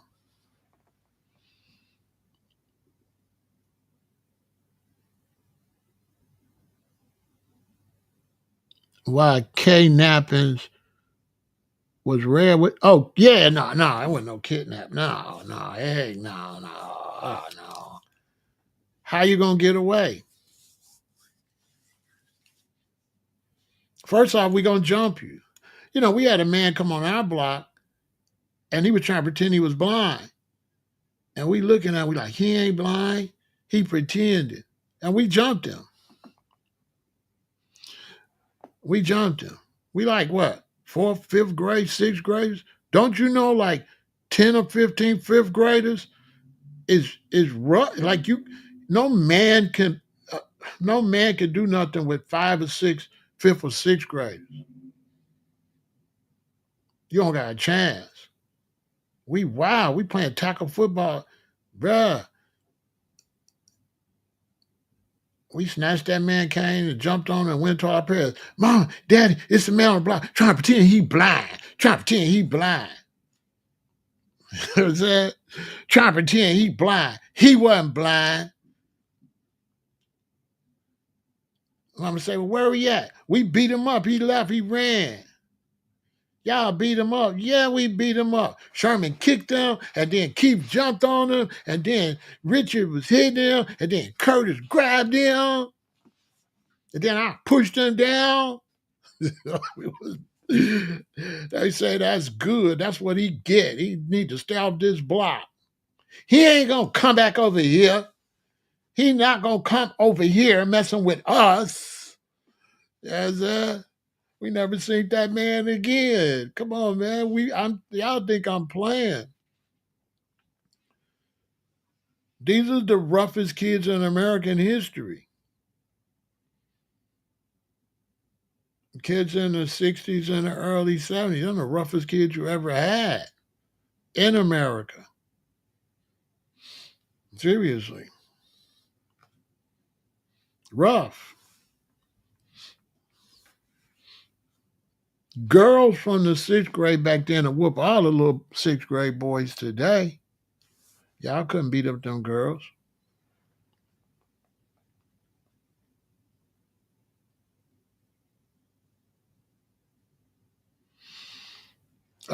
Yeah, they took phones out, but we didn't have phones, so we remember phone numbers. You remember 10, 20 phone numbers. I know Richard's number. We remember them. I still know my own phone number. 785-8490. We had to remember phone numbers. But we was in excellent shape. But you got to understand, though, we had fruit bowls. We had fruit bowls. We ate oranges. We ate tangerines. We ate walnuts. We ate pecans. We ate watermelon. We ate fruit all day, every day. We ate fruit and nuts every day. Our biggest snack wasn't candy. Our biggest snacks was fruit.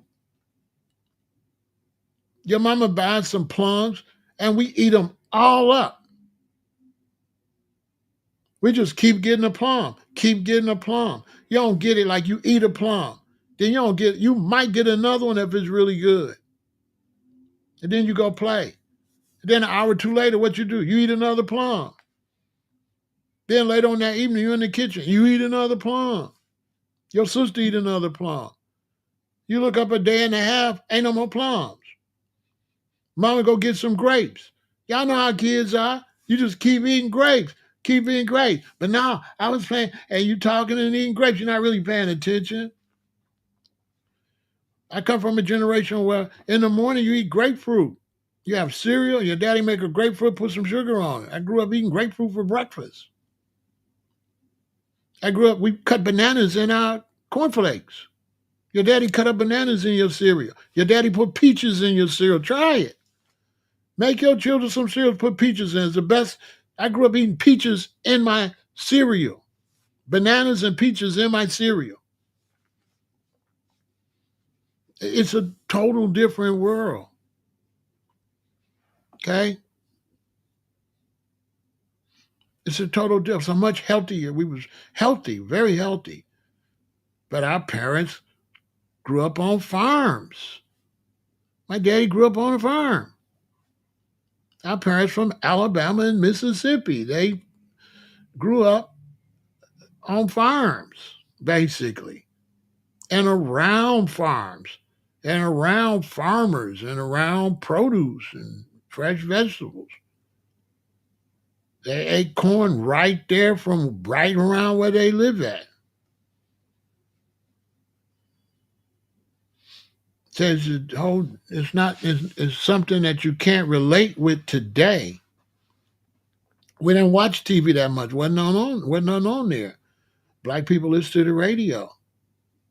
We didn't watch TV. We watched when the black shows would come on, and our favorite show, like Andy Griffin.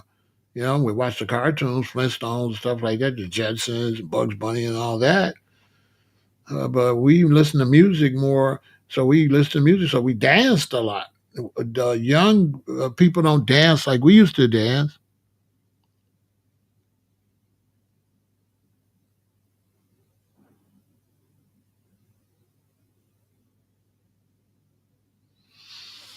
So is it easy today having purposeful fruit bowls for the children doing meals like y'all parents did? I'm not sure. I'm not sure. You'd have to try it because it would be something you would be introducing. But when we did it, it wasn't nothing. It was just what they did. So they didn't. Wasn't nothing they went to do. That was the culture. So it wasn't like it was. It was just that's just how we live. Now that's not how you live. So you would have to introduce it. So it would definitely be different. Plus, y'all don't have as much fruit. They don't have that much fruit anymore. There's not a lot of fruit in the store anymore. There's not they don't got grapes in the store now like they did back then. Back then they had red grapes, black grapes, green grapes, all with seeds, lots of them. You don't see nectarines and you don't see tangerines. You don't see that in the store like that. You go in the store, you see just a few of the basic fruits all the time. They don't sell fruit and stuff like that. Back then they had vegetable and fruit stands. You didn't have to go to the store. On 71st and State, there was just a whole big fruit and vegetable market with dudes with just vegetables and fruit. It was like a market. Everything was like outside. Every morning they would sit it outside from set for a whole block. So it's not the same culture. So you can't do nothing in a different culture. You would have to try to introduce it. Cause y'all ain't got no kids. So that's why there ain't no ice cream trucks. You ain't gonna make no money with no ice cream truck. Ain't no kids. There was ice cream trucks everywhere. So it's a different culture. So we would have to find a different way to introduce fruits and vegetables to the children nowadays. Because the parents don't even eat it. So it'd be impossible. How you gonna introduce fruits to the children when y'all don't eat them? Y'all don't eat fruit. When I was growing up, your grandmama eating the fruit out the bowl. Your grandmama eating nectarines and stuff. When I was growing up, you in the car. They pull up. You get out with granny and mama go in the store. Granny come out with a bag of peaches. So granny sitting in the back of the car with y'all eating peaches. So you kids, you want one? Kids beg. So we come up I'm around my granny eating pecans, my mama eating pecans. It's not like the kids. It's not like they making it for the kids. The adults ate like that. So it's not like, oh, they went to get fruit for the kids. No, they eat that. Mommy eating that all up. Mommy eating that. She didn't buy it for you. She bought it for everybody. But mommy eats that. Daddy eats that. So it's not like, oh, now go buy fruit for the children. No. Black people ate fruit. All of them. Your mom and daddy eating fruit when you ain't got no teeth in your mouth. Your mom and daddy breaking off a piece of peach and putting it in a baby mouth. And the baby gumming it and the spit falling out and they putting it back in your mouth. As a baby, before you got teeth, mommy mashing up pieces of grapes and putting it in your mouth. You don't even know how to eat yet. You're on the bottle. You see what I'm saying? They putting fruit in your mouth 3 months old. Facts. Soon as the baby can drink a bottle, they putting fruit in your mouth. You got to do it yourself. You can't integrate it. You got to do it. That's what I'm trying to tell you. You don't got to integrate nothing. You got to do it. If you don't do it, then that's it. You can't introduce that. You have to do it. It wasn't integrated. That's how they really ate. Y'all don't eat like that. So that's why you said integrated. Well, no, that's gotta be how you live in. It can't be integrated. That's how you gotta eat like that. Like if I go to Africa right now, right? And you go in the area, right? Where like it's more village like. They eating a certain way, ain't they? And what is it? And what the children eating? The same thing. So if you go to some African village where they make a certain type of bread and they dip it in this stuff, the kids eating that. They ain't integrated it. That's how they get in. You know what I'm saying? They're not integrated. That's the culture.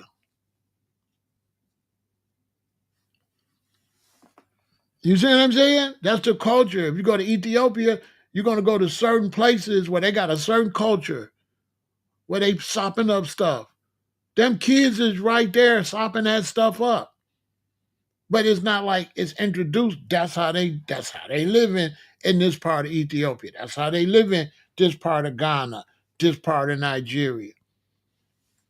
So in America, with black folks that come from farmland, that pick cotton, that was mostly in the South when they migrated to the North, they used to eating peaches and plums. All that stuff grew on my granddaddy's property. When my mom was raised, my granddaddy had cherry trees. So you grow up eating cherries. In Chicago, when I was a kid, there was apple trees and pear trees. They just cut them down as they got sophisticated. There was apple trees and pear trees everywhere. So everybody ate apples and pears. It was just what you just did. They had lots of grapes. And you know, children like sweet stuff. They had lots of grapes, but the candy industry wasn't that big yet. That's another thing, G-Rock. The candy industry and the snack industry wasn't that big. It took time for them to make all these cookies and cereal. Back in the late 50s, they didn't have that. It was very little candy at first. The candy industry didn't start to grow till I got like second, third grade. But when I'm 4, 5 years old, the candy industry wasn't like that, wasn't popping like that. The baby boomers created the candy industry. As you got these children, and these children is a mega force, and there's millions of them. As those children grow up, they begin to create industries for those children. So as you got all these children growing up, And that's how you got these children getting older, and it's a whole bunch of them, and parents are working. Now you start making Captain Crunch, Fruit Loops, Frosted Flakes. That stuff was made because of the children growing up. Oh, we got to make more cartoons. It's a bunch of them. So you would have to be around the baby boomers to understand the baby boomers affected the market. Mama got 5 kids. Of course, the industry gonna make money off of that. It's a bunch of children. They parents come from the South. They parents very mature. They children in the city. The city's brand new, and the babies is brand new. So Chicago is like brand new, and I'm born in it. So I ain't gotta adapt. I'm Chicago. I created what y'all doing in Chicago. We created it. We the ones jumping off the monkey bars doing flips. We the ones on the swing doing flips. Kids, wasn't no kids to flip off of that. Wasn't no kids to play running bases. We the first generation. Wasn't no kids to get swing bikes, 5-speed swing bikes, and race. That there was never no. My daddy and them couldn't do that. We the first generation. They made all them bicycles for my generation, and after my generation, those bikes went away. They sell all that fruit and all that stuff for my generation, and then after my generation, there wasn't nobody to eat all them grapes and stuff. So having all them children created industries, cartoons, fruit, and all that stuff selling more. You know how many grapes kids, little bad kids is outside? We outside kids. We ain't y'all kids is inside kids. Your son's internet son. We outside children. Grapes grow outside. So we're like country children in the city. Yeah, I remember Frankenberries came out because she a little bit younger than me. So she with the Frankenberries, Count Chocula, right, Kathy? She my cousin's age. My cousin's 7 years younger than me. So his generation, Count Chocula, Frankenberry, and all that. My generation is Fruit Loops, Captain Crunch, Frosted Flakes. That generation. Kathy, the next generation. They cereal was super crazy. And Kathy, y'all cereal was nuts, wasn't it? Hey, Kathy and them cereal was crazy. Kathy and them had the most dangerous cereal. They had like chocolate chip cookie cereal. Hey, Kathy. Kathy and them is the diabetes generation. Hey, Kathy, they started going crazy with my generation. My generation, when they first started going crazy. By the time Kathy get here, they went nuts. Kathy and them had chocolate chip cereal. They went crazy, didn't they, Kathy? They the diabetes. We the diabetes, but they like the serious diabetes. It went from diabetic to diabetes. Let's put it like that. It went from bad to worse. Let's put it like that. Mine, we was the bad. They created the bad, but her and my cousin and them, it's unbelievable. They cartoons was, they cartoons was, their food was crazy. So her generation, that's Jack in the Box in there. They straight up McDonald's, Jack in the Box, Burger King. They straight up that. Unless you in the South. But they straight up. They straight up. It was okay, it went berserk. And they was bad and they was rough. If we was rough, what you think Kathy and them was like? Them kids will beat you up. Cause we they big brothers, big cuz stuff. So they the roughest ever. Kathy generation now, they the roughest ever. That's the gang generation. Okay, that's the gangbangers. Goddamn them, they don't play with them. They the gangbanger generation. It was gangs, but they was the rat packs. They made the gangs.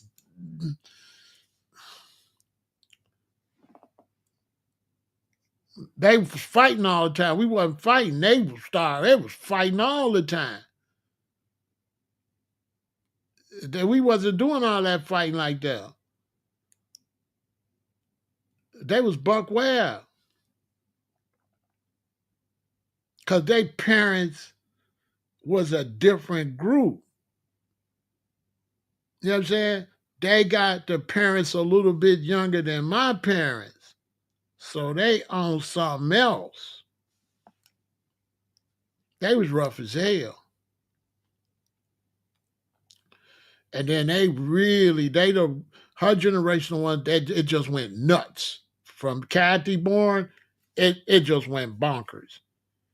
And it affected everybody because all of us is eating Kathy generation stuff. See what I'm saying?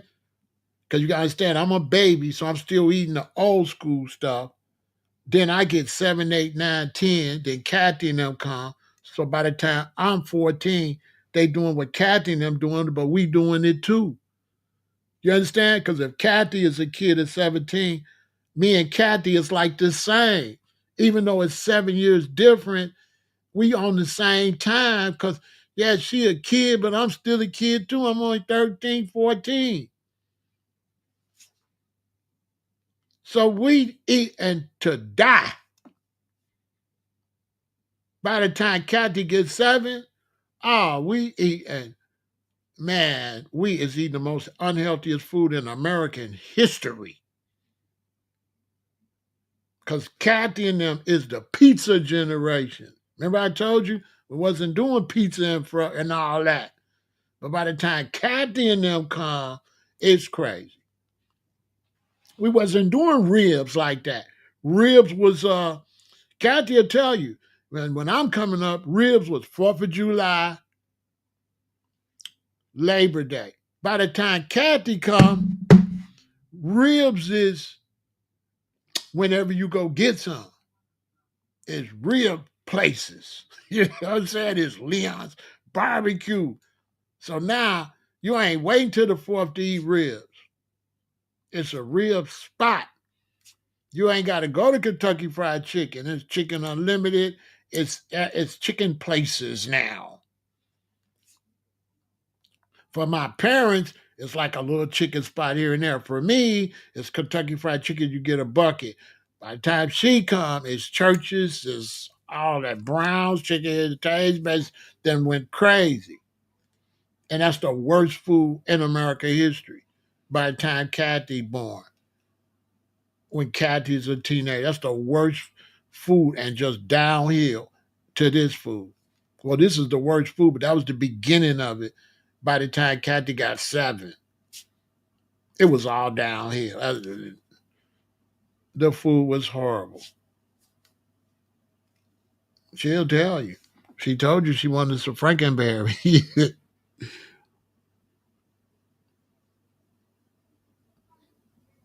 Heck yeah.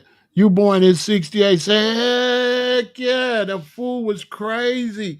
And the mentality was crazy. They rough.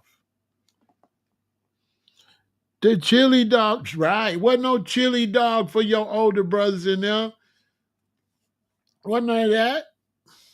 Nobody had no chili dog. They had tamales. But nobody bought hot dogs. Hot dogs was something you had to throw in the water in the house and make your own damn hot dog. Nobody bought hot dogs. They generation hot dogs is popping. You buy hot dogs. Hot dogs popping at the baseball game. That, you know what I'm saying?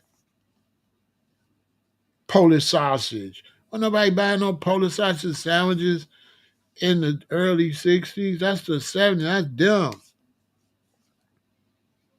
That's how she, my little sister, and my little cousins. Well, auntie baby. She be like my auntie baby that my mama be watching. You know what I'm saying? That's Kathy. Kathy would be like my auntie, my mama younger sister baby would be Kathy.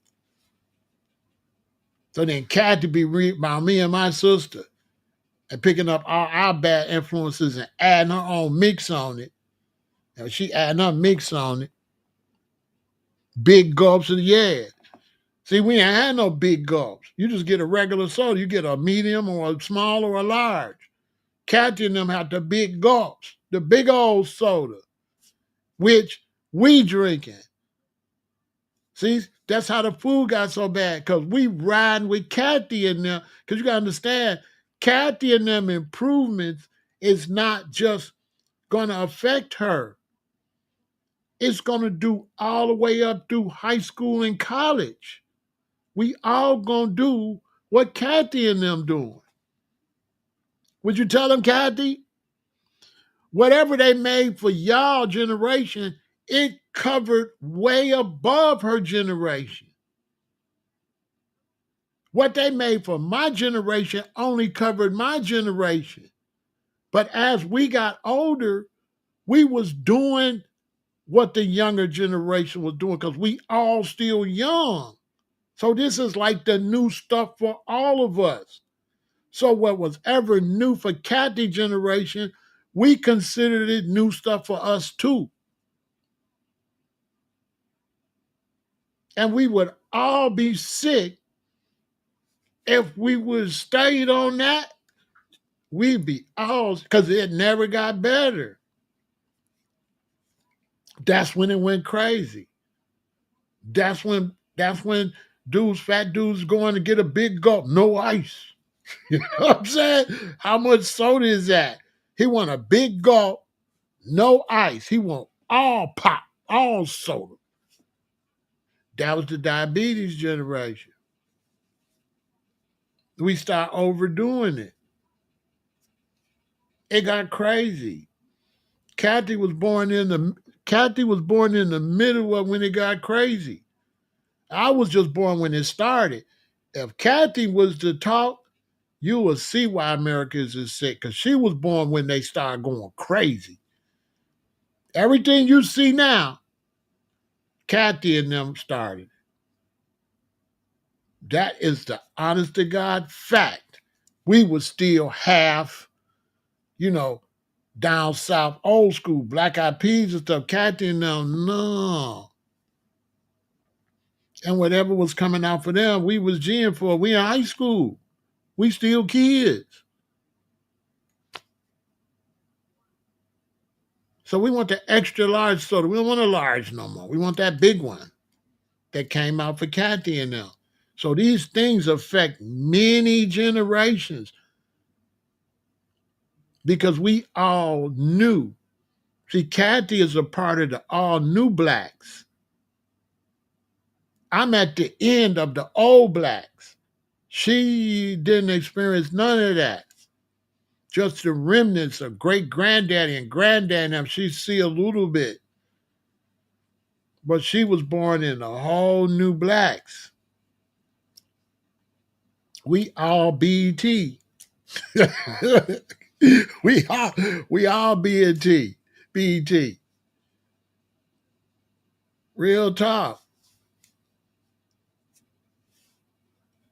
We watching BT and we watching Jodeci and she watching Aisha. She watching Another Bad Creation. Real talk. And it's just all downhill. If we didn't change, we'd be sick as a dog. Kathy will tell you, Kathy, if we didn't change the way we eat, we would be sick as a dog. Piles of sugar, lots of cheese, lots of meat. Kathy and us, my generation after Kathy, we ate more meat than anybody. Our grandparents in the South didn't eat meat like we did. She'll tell you, we ate more meat than anybody in Black history from Kathy's era. We ain't waiting till the 4th of July. We going to the barbecue spot, to the pit. Uh, every day, 4th of July, we got some money. You know what I'm saying? Black folks wasn't eating barbecue like Kathy generation or up. Black folks wasn't, there wasn't no Leon's barbecue or nothing like that. Wasn't nobody doing that. That started, that's why our health is so bad. She'll tell you. That's when black people start putting on all that weight.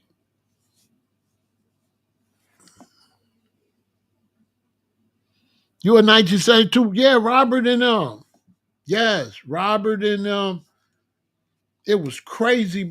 And Robert born in 72, by 76, it was crazy. The food. It was crazy. Banks barbecue. And wasn't nobody buying no barbecue. People was only barbecuing on a holiday. People wasn't going buying no chicken, no box of chicken with no bread.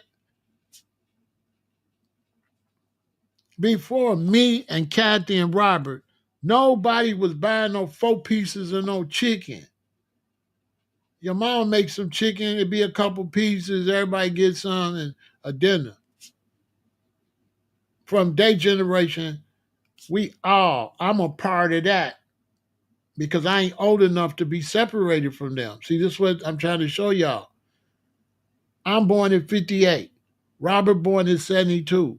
But by the time Robert get to 1976, 1980, we all in the same group because I'm still a baby. I'm still young. So it ain't really no difference. We following day trends. See what I'm saying? Everything that come out for Robin and Kathy, we consider it new stuff for us. We thinking this is new for us. So that whole group, we would be sick as a dog. If I didn't change at 1978, I would be sick as a dog. Robert would tell you, Robert, if I would have kept eating that food that they was coming out when you was growing up, wouldn't I be sick? I'd be sick as a dog.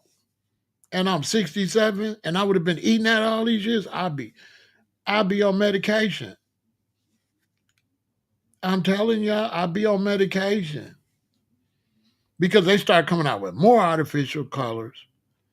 Then they mess the clothes up too. Now all the clothes is polyester. They itch. You itching. Ain't no 100% cotton. The jeans got cheap. We went from Levi jeans where you could fall and it don't scrape your knee till as soon as you fall, it's a hole in your pants. They start making the clothes cheaper, the food cheaper, the drinks cheaper. Now your Coca-Cola ain't got no fizz. A Coca-Cola used to be, if you shake it and open it, 2/3 of the Coca come out. And there'll be a little bit of Coca full of suds. By the time they came, man, it was like syrup water. And now they coming out with big 2 liters.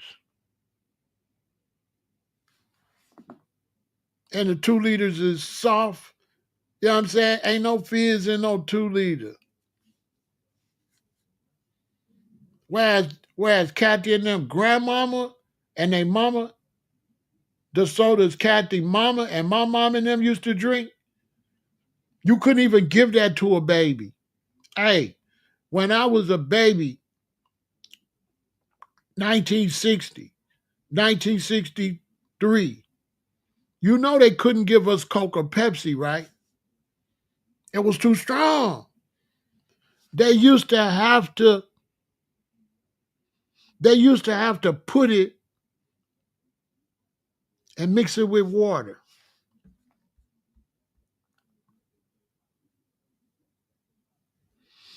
You used to have to mix it with water. Real talk.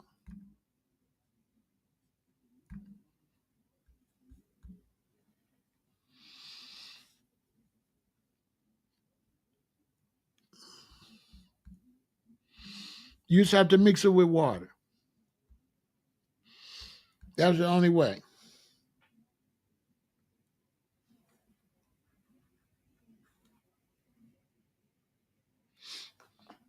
When I was a little boy, 5 years old, you couldn't give children no Pepsi or no Coke. You had to cut it. It was too strong for children. When we was little, we couldn't drink. We couldn't drink that. That's why we had dad to give us Kool-Aid or something. You couldn't drink. You couldn't drink that. That stuff was strong. That was for adults. It was super strong. RC Cola, Coca Cola, and Pepsi was strong. When you drink it, you could feel it like a dragon. How you breathe out your nose. You drink it and it come out your nose. Real tough. You drink it and you feel like a dragon, like a fire breathing dragon. You couldn't get that to children. They used to put a little water in our little cups and pour a little bit in there.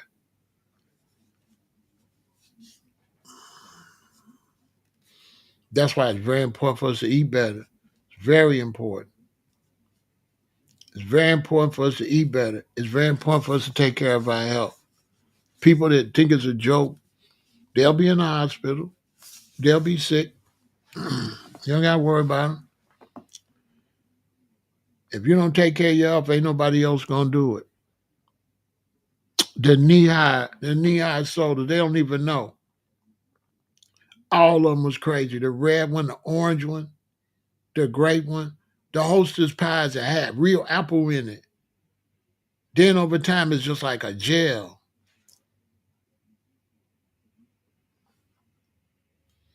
They had a sucker called Slow Poke. It take 2 days to eat that thing. It's like a big old caramel sucker.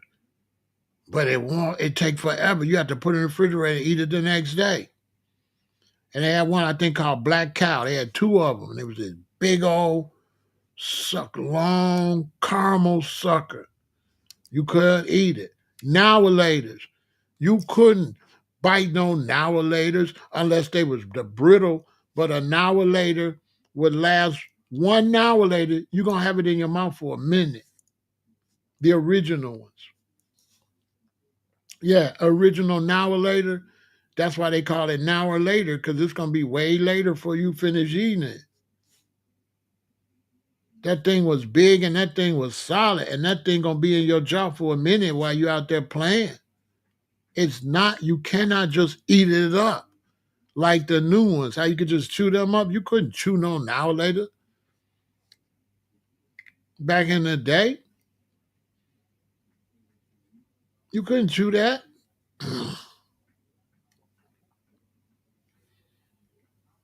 And then they was using still a lot of natural ingredients.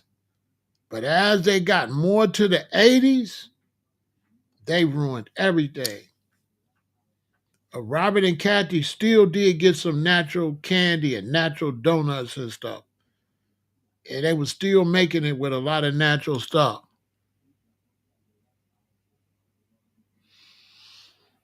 But by the time Kathy and by the time Robert got like 10, 12 years old, it was a wrap. They had messed everything up.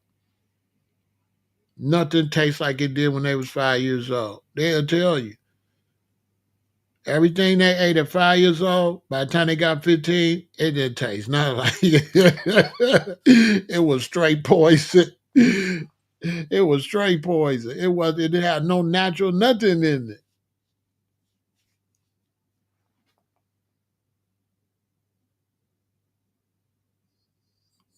You know what I'm saying? Yeah, now and later were dangerous. If you get that down your throat, you in trouble.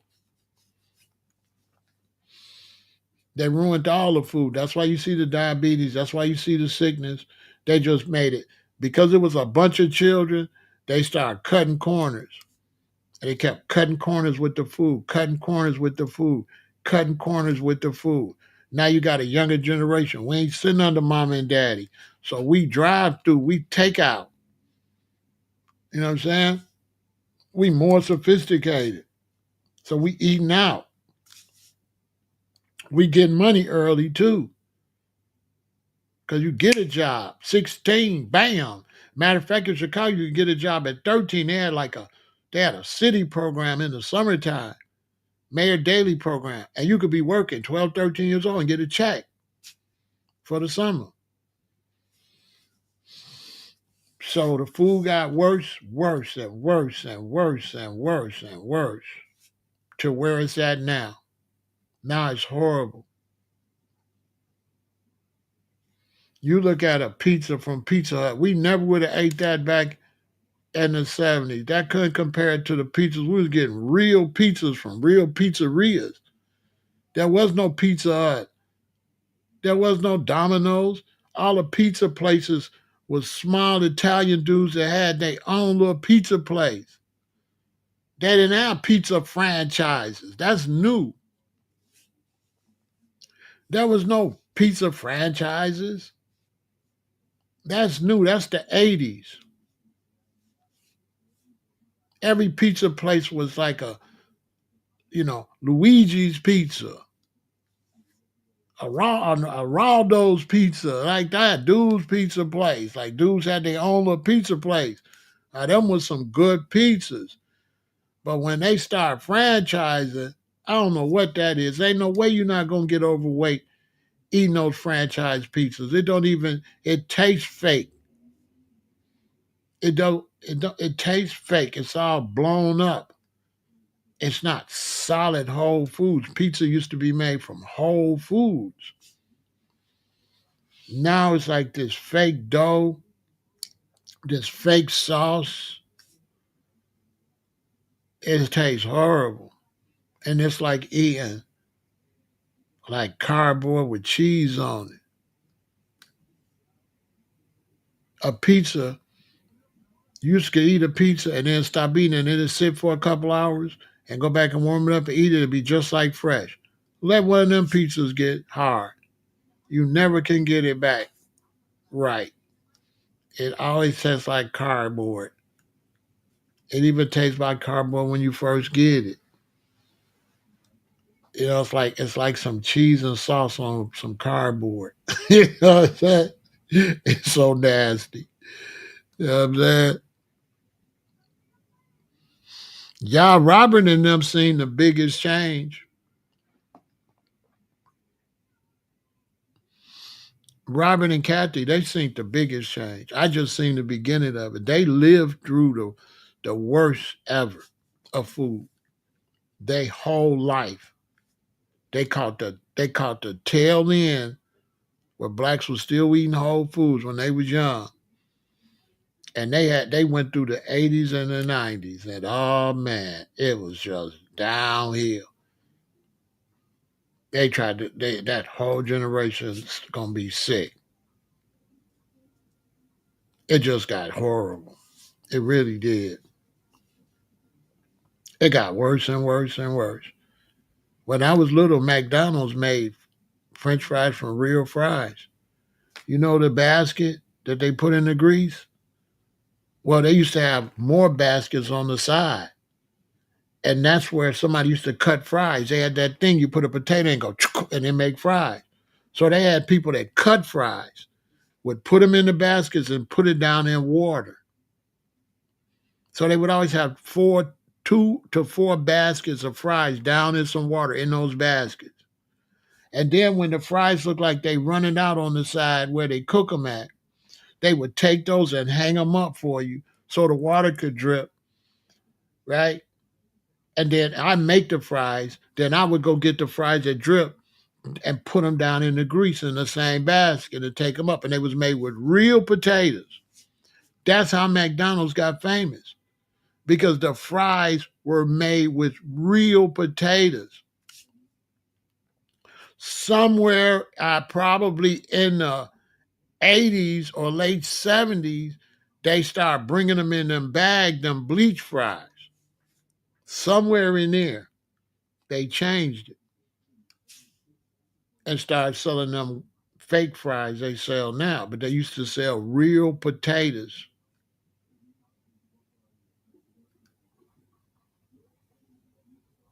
and they would cut them fries. They would peel them. So then when they put them in the cutter, it wouldn't be no peel on them.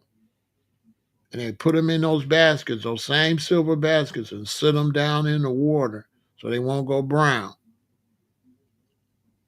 So they have two baskets out of the water that they finna fry, and they have like 2 or 4 baskets in the water waiting on you to eat up these. So there was 2 people used to work the fries. The fries were the main job at McDonald's. You had 2 people in the back making the burgers, and you had 2 people making the fries.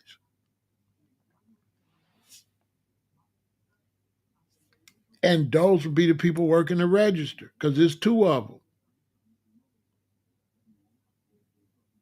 So if you cutting the fries, somebody come in, you come to the register and take the orders because you already got a bunch of fries in the water, so you ain't got nothing to do.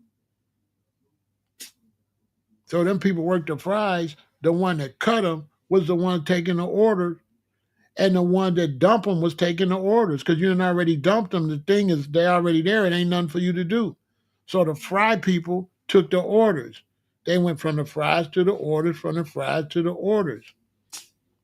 And the other 2 just stayed back there making the sandwiches.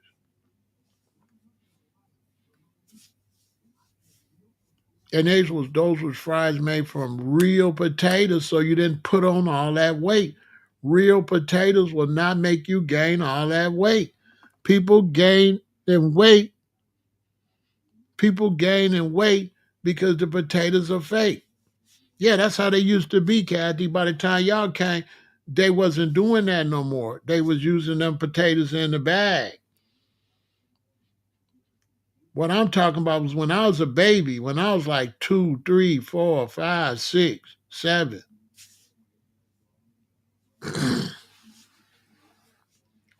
When they used to cut them themselves.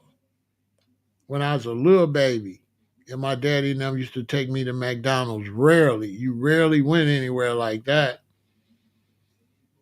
And they used to do them fries themselves. And sometime when I was getting older, they stopped. I just didn't pay no attention to it. Somewhere in there, they stopped and they start ordering them. They was in a bag, but they was in a bag.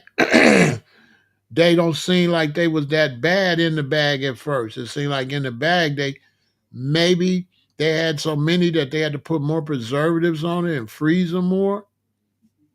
Because at first, you still couldn't tell the difference. Like when I was in like 6th, 7th grade, like that, you still couldn't tell the difference in the fries I was eating in and the fries I was getting as a little kid. Because you used to could get McDonald's fries, and if you keep them in the bag and close the bag, they would get soft. They would be squiggly, which tastes the best. So we'd get our fries and keep the bag closed, let the steam them. But now they never get soft. It's saturated fat oil, but like Dick Gregory say, they bleached. They bleach them. See, they used to soak them in the water so they won't turn brown. Now they stop them from turning brown. They bleached. They got chemicals on them so they don't turn brown. I learned that from Dick Gregory. That's how I got to where I am now. I used to go see Dick Gregory when I was like 19. So I was like 19, I started going to see Dick Gregory, and he was the one talking about these days, this is bleach. These aren't fries, they bleaching them and all that. Your cigarettes got chemicals on it. That's why it keep burning up. I started getting that knowledge from Dick Gregory the first after I graduated. And that's how I changed over by the time I got 20. Because I'm listening to this knowledge when I'm 19. I'm saying, it sure is. And he was the one put me up on the fries is bleach. He said, because when you cut your fries, they turn brown. He said, why these fries stay so white? And I was like, dang. You know what I'm saying? It's the first time my mind getting blown. Dick Gregory was the one responsible for me being plant-based because he was blowing my mind. Because everything he said, I was like, he ain't lying. Fries don't stay white. Potatoes going to start turning brown immediately if you don't soak them in water. He said, but you dump these potatoes out this bag, they real white. He said, that's because they bleached. I'm like, oh, hell no. And that started sinking in. I said, I got to stop eating this stuff. He ain't lying. He like, roll a joint and light it and sit it down. It's going to go out. He said, now light a cigarette and sit it down. Why it keep burning up? Because there's chemicals on it. And I started thinking, because I was going to Alabama, and my granddaddy used to roll his own tobacco. And when he would sit his cigarette down, it would go out. It wouldn't keep burning. Granddaddy's cigarette didn't keep burning. He had to light it every time. If he sit it down, it go out because it was real tobacco. Then I started looking at the cigarette like, this ain't even real tobacco. It looked like some paper.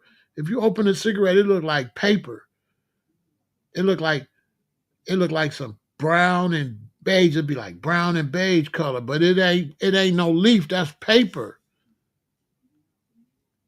Open a cigarette. That's paper and look at it. That's paper in there. That is not tobacco. And in them cheap cigars too. That ain't tobacco. That's paper. You got to go to a real smoke shop that got real cigars. That's why the rich dudes smoke real cigars, because that's real tobacco.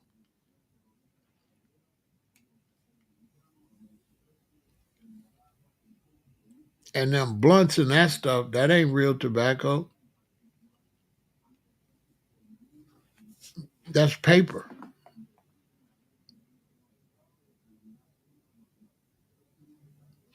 Yep. That's who changed. I seen him speaking at Circle Campus. And once I seen him speaking at Circle Campus, every time he comes to Chicago, he'd be at the university where I would go and watch him. And that's what and then I worked at the book factory and we was printing his book. So it's like the Most High was like guiding me the whole time because I worked at the book factory and I was printing his book and I was printing Make Your Juicer Your Doctor. It was a book called Make Your Juicer Your Doctor. Hold on.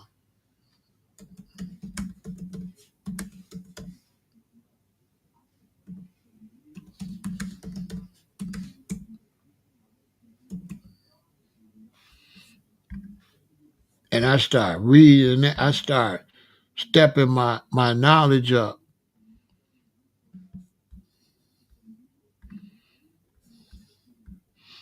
I printed this book. So I felt like the Most High was like guiding me. Because why am I printing Dick Gregory book?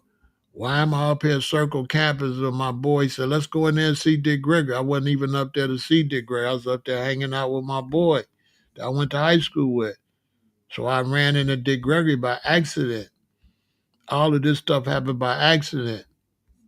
But it began to open my mind though. And I started to get on a higher level, but it was all, I was kind of like guided. It wasn't nothing I did. It was just meant to be, I guess. And then I just changed. I started bumping into people that was eating right, and it just made sense. But I got out of high school. I was 18 years old, working at a book factory, and I made this book right here. It was on my machine, and I took one home and started reading it.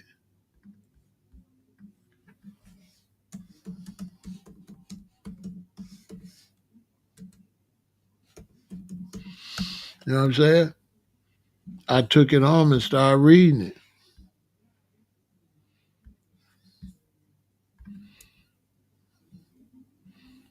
And then I was printing Dick Gregory books. So when I went and seen him, I was like, this is a coincidence. Like, okay, something is trying to guide me. And then everything made sense. It made sense. Because I was more educated than my parents. My parents from Alabama. So they didn't have a certain knowledge. My knowledge was more elevated than theirs. And it was like the Most High was like leading me to the knowledge. Cause what's the odds I'm gonna be at a book factory and I'm gonna be printing these books? You know what I'm saying? And leaning towards these books and leaning towards this information. You know what I'm saying? And it was kind of like I printed this book right here too, Dick Gregory's book. So everybody we knew about Dick Gregory because our parents used to watch him on Johnny Carson when he was a comedian. I printed this book too. So when I went to see him, I already had some familiarity with him. But one of the things that made me know to eat better is I worked at a book factory and I worked a night shift. So I worked from 11:30 to 7:30 in the morning. And lunch was at 3 o'clock. And so every night after I have lunch, around 4 o'clock, I get a little sluggish for a little while. And I kind of come back to life around 5 as the sun started coming back up. So one day, it was night, it was 3 o'clock, it was time for lunch. I went out, the Mexican used to have like a lunch truck. And I used to get like some type of sandwich. I forgot, a chicken sandwich or something he made that was real good. So I went out there and he didn't have my sandwich. And I didn't feel like driving all the way to White Castle because it's real hard to get lunch at 3 in the morning. So I got a bag of potato chips and some orange juice, right? So I sit, I eat the bag of potato chips, drink the orange juice. Boom, I go back to work. I'm working. It's 4 o'clock, it's 4:30. I'm feeling stronger than ever, right? I still remember this. Like I'm 18, but my mind is picking up knowledge. So this don't make no sense to me because according to the way America teach you, you got to eat to be strong. I eat a lot of food at lunch all the time, and at 4:30, I'm tired. I run out of steam. Tonight, I only had a bag of potato chips and an orange juice. It's 4 o'clock, 4:30. I'm stronger than ever. I'm thinking, wait a minute. I'm supposed to be weak. I ain't had no lunch all night. 7. It's time for me to get off at 7:30. I'm feeling strong the whole time. I'm trying to make sense of this. So I kept thinking, why I feel so good when I didn't eat. And then I came up with the conclusion is because you ain't digesting no food. When you digesting food, your stomach got to use them muscles to digest food. But since you're not digesting food, you got energy. So I was like, wow. So now when I go to Circle Campus one day, hanging with my boys, we would go up there and smoke because used to smoking there was hippies and stuff. See, you gotta stand, I'm right behind the hippies. So they still here. So my boys say, man, let's go see Dick Gregory. He in one of these assembly halls at the college. I was like, yeah. So we go see Dick Gregory and he's saying all this stuff. So all this is beginning to make sense because I'm thinking about, yeah, because when I just ate some potato chips and juice, I'm like, that's vegetarian. Right? It's potatoes and it's orange juice. And so all of this stuff started making sense, which is, I'm blessed because I'm born in 1958. And from 1958 to now, if I didn't get blessed and change the way I ate, I'd be sick because I was real skinny and ate horribly. It was the big joke in the family because I ate all meat, no vegetables by the time I got a teenager. I was, I'm young, I got money, I'm driving early, I got my own car, I'm outside, I'm smoking, I got money, I can go to the hoagie shop, I can go to the steak shop, I can go to Leon's barbecue. You know what I'm saying? Church's chicken is popping till 4 in the morning. So I can go get chicken. I ain't got to go to White Castles no more. We used to have to go to White Castle. So I'm outside growing up. I'm first generation Chicago baby. So I'm eating all this new stuff. I'm eating burgers and stuff. This all I want. I don't want no I don't want no black eyed peas. I don't want no cabbage. I don't want no country food. That's how I'm thinking. I don't want that. That's my mom and them. They from Alabama. I'm from Chicago. I don't want that. I don't want that. I want McDonald's. I want Burger King. I want Jack in the Box. I want a pizza. I want churches. I want a steak sandwich. I want a hoagie sandwich. I want to go to Painted Dog, get me some barbecue shrimp. I want to go to Leon. I want me some rib tips with fries with a whole lot of sauce on. I don't want no cornbread and no black eyed peas. I don't want no vegetable. I mean all meat. You know what I'm saying? And so imagine when I change in 1978 and I come back with my mom and them, I'm a vegetarian. They was teasing me. Vegetarian, you wouldn't even eat no vegetables. You know what I'm saying? I did when I was little because they made me. But once I got in the sixth grade, I'm a hustler. So once I got in the fifth and sixth grade, I wasn't eating my mama food no more. That's when my eating habits went really bad because I'm in the fifth grade. So I'm out here shooting these dice, hitting them. Boom, I got money. I'm selling little stuff. I'm collecting bottles. I would collect bottles and go to the store, turn my bottles in.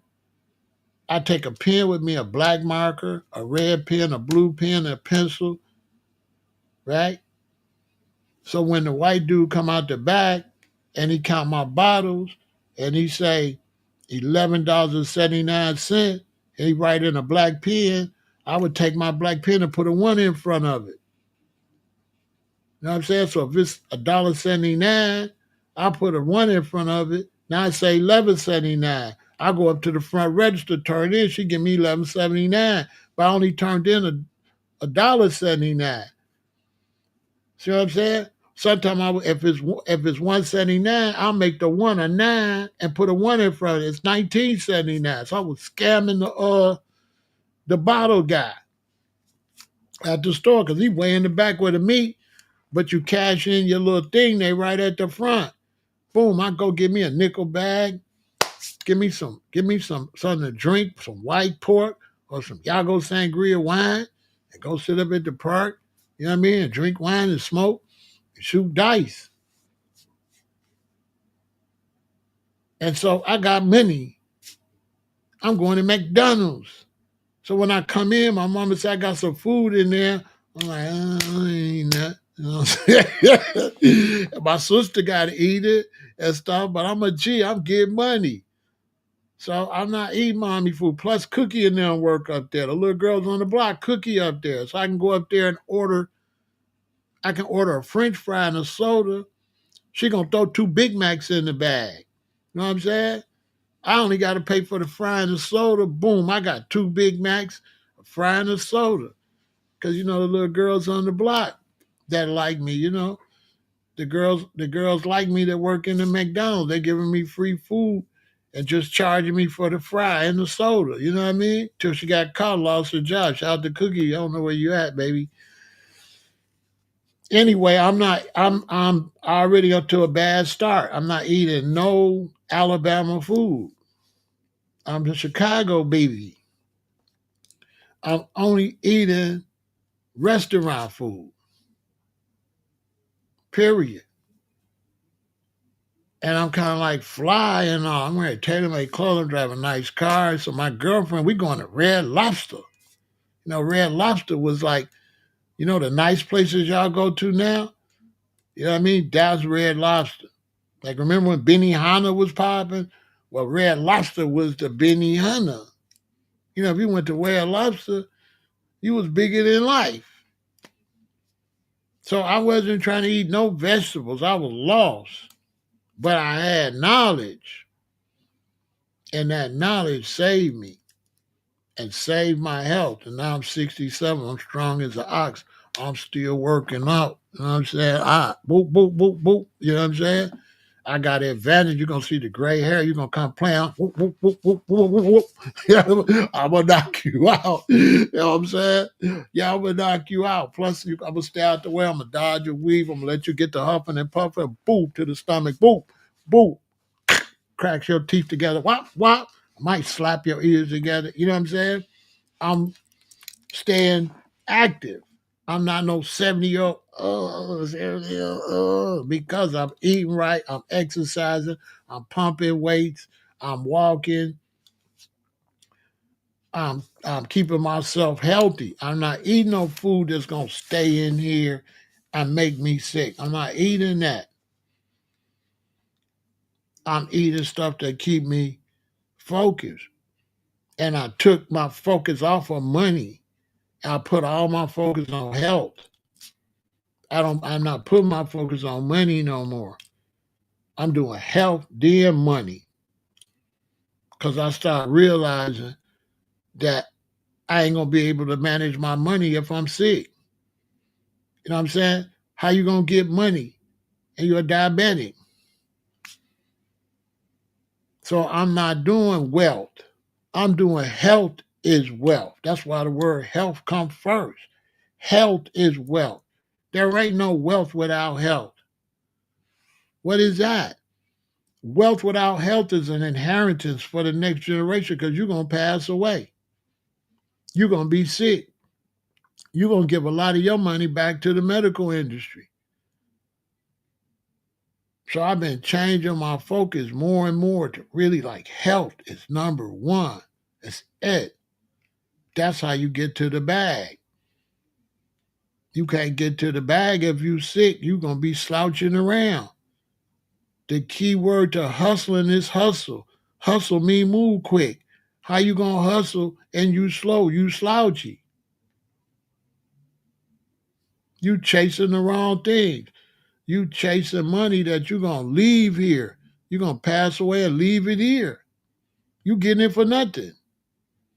You getting it to go give it to the doctor, the pharmacist, the hospital, the insurance company. That's all you chasing money for. So once I start focusing on health, that changed my whole perspective. Because I'm not just sleeping with you, because you might got HIV. You might got something. So I'm not chasing women like that. I might as well be chasing venereal diseases. Wrong with everything. I don't want to sleep behind no dude. What he got? What did she get from him? Do we got the package? So my whole concept is different. The way I'm functioning now. I got my mind right. That's what I'm trying to help y'all. I'm trying to let y'all know health is everything. Get your health together. Because if you ain't got your health together, don't none of that other stuff matter. It's people out here chasing money, but they sick. They aging. Like I've seen people chase money, they look old. It's making them old. And I'm like, well, you chasing the money, but you look old as dirt. I don't see how this is helping you. It's stressing you out. You know what I'm saying? And money stress you out. You old. You old. You wrinkling up. You got your focus is misplaced. To be honest with you, it's health is wealth. Wealth ain't health. I mean, you'll have enough money to have a nice funeral, though. You'll be dressed well in your coffin. Oh, my soul. So that's going to change everything. That's going to make you more valuable in a relationship, too. Because I get in a relationship, I can bring this woman up and make sure she healthy.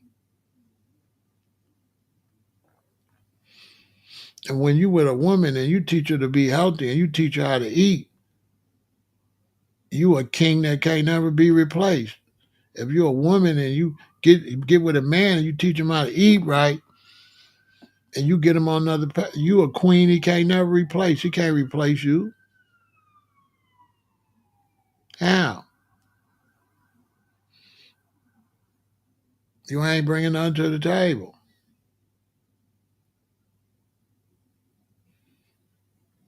So I think, we have definitely got to start focusing on caring for our health.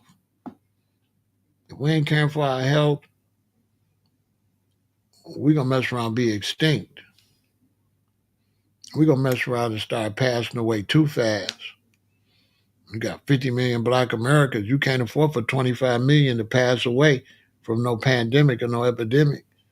They're going to knock you back financially. You ain't going to be able to compete.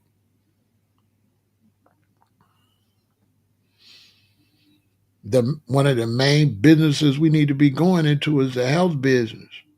One of the main businesses we need to be going into is vegan restaurants that's upgrading the plant-based vegan food so that you got group A where you can come in and get your burgers and fries and stuff to help you transition. Then we need the next level where you coming in and we got the more healthier food after you transition. That's the next level of restaurants we got to go into. That's where the money gonna be. The money gonna be in the plant-based food. That's gonna be the billions. Trust me, I'm telling you. That's gonna be the billions. I'm planning to open up a spot 24 hour, plant-based. Drive through and walk up. You can't come in.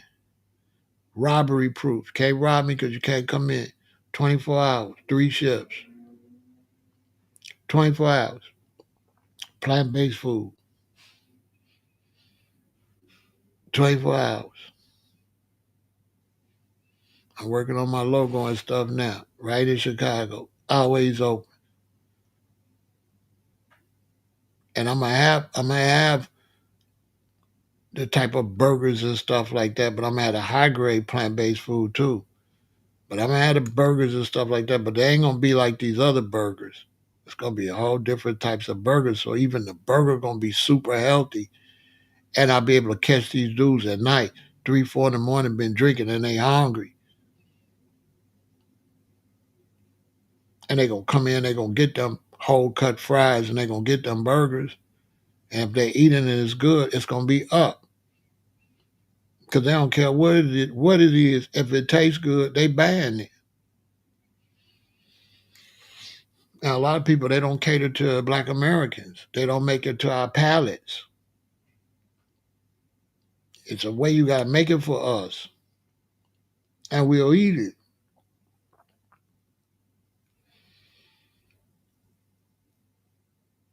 So I hope y'all learn from this stuff, like take care of y'all health. Take care of your own health. Don't be putting your health in the hands of the medical industry. Because when you go to the doctor and you go to the hospital, anybody, I could go to the doctor, I could go to the hospital, right? But when you go to the doctor or you go to the hospital, you're supposed to be helping them out. You're supposed to be helping them to help you.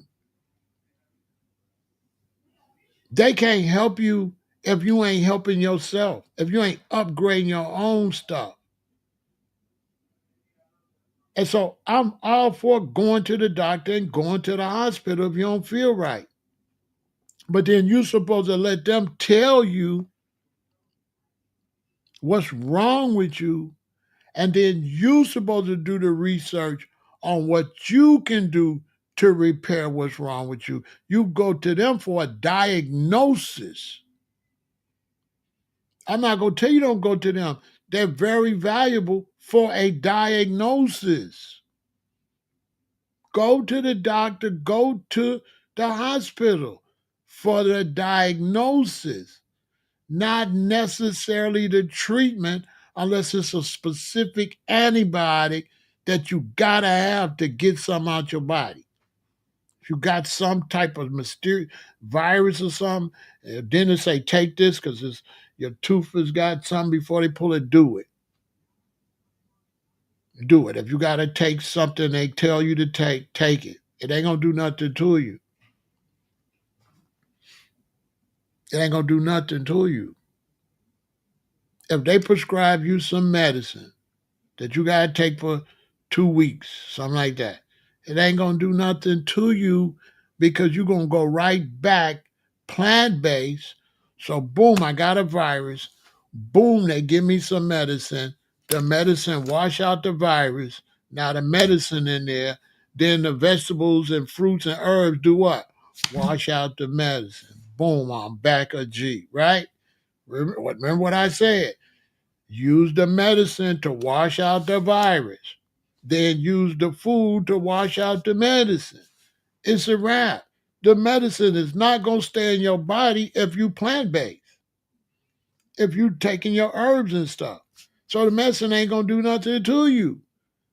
The medicine do stuff to people because it stay in their body, it stay in your bloodstream because you ain't cleaning your blood.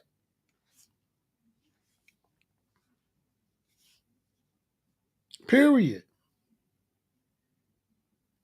The medicine can't do nothing to you. Your food clean everything out. So yeah, I'll take some medicine depending on what it is. They give me some medicine, don't bother me. I had H. pylori. They gave me some medicine. I took the medicine for 7 days. Went back. They looked at me. Okay, it's gone. Boom, it's gone. Boom, I'm back on the short fast. Boom, I'm drinking beet juice. Boom, ginger. Boom, boom. The medicine gone. Medicine been gone. The H. pylori gone, and the medicine gone. Duh. The medicine only make you sick because you keep eating bad. So now you got to take high blood pressure pills forever. And that's why you get sick. But if you was to take your high blood pressure pills, get your blood pressure down, then change the way you eat, you can get off high blood pressure pills and then they won't make you sick. Duh. So medicine ain't going to do nothing to you as long as you make sure you do what's necessary to get off of it. Medicine gonna make you sick because you keep doing the things that got you on medicine. So you got to keep taking the medicine. Now the medicine gonna have a negative effect on your body because you're taking it every day, every day. If you take aspirin a lot, it's gonna do something to you. You take Advil a lot, it's gonna do something to you. Duh. The only thing not gonna do nothing to you is the things that the earth made for you to take. Fruits and vegetables and stuff was made for you to take. Herbs and nuts and grains was made for you to take.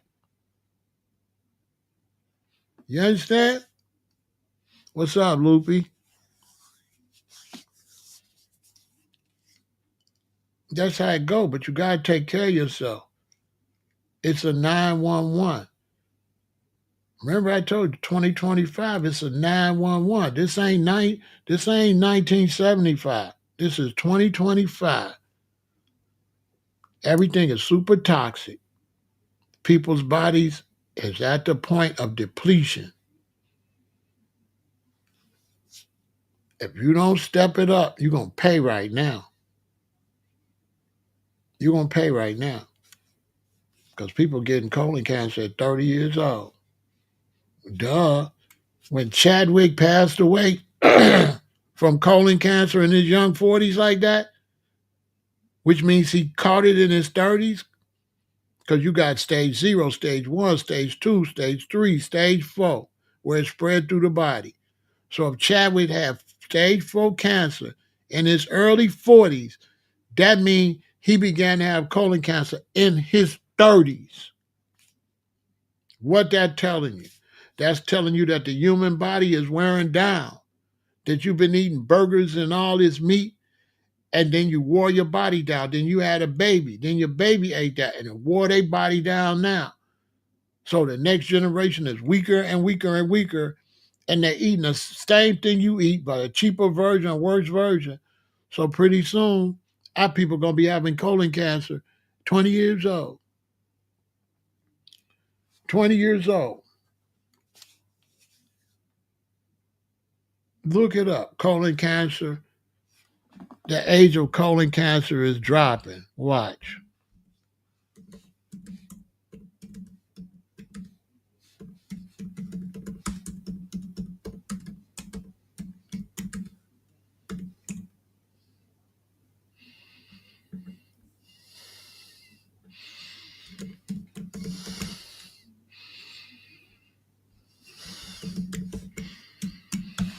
Watch. If y'all think I'm playing, I'm not playing. Y'all better listen. Don't. Who have eyes to see, let them see. If you don't listen, I don't know what to tell you. What it say? Yes, there is a concerning trend of colorectal cancer rates increasing in younger adults, while colorectal cancer is still most common in older adults. The incidence of early onset colorectal cancer diagnosed in those under 50 has been rising. This means that people in their 20s, 30s, and 40s are being diagnosed with the disease more frequently than in the past. And colon cancer is not a disease. It's a destructive thing you done did to your body. It's not a disease. You burnt a hole in your colon and it's infected. Okay? You put a hole in your colon. Okay? You let stuff sit on your colon and it made sores. All right? It's not a disease. You made sores in your colon.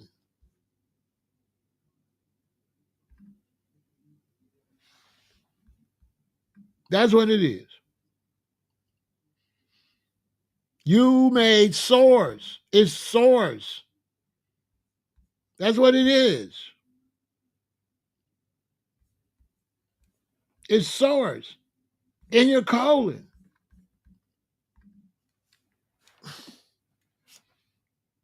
Facts. You got to stop letting that stuff sit in your colon. Look. Tell me I'm lying.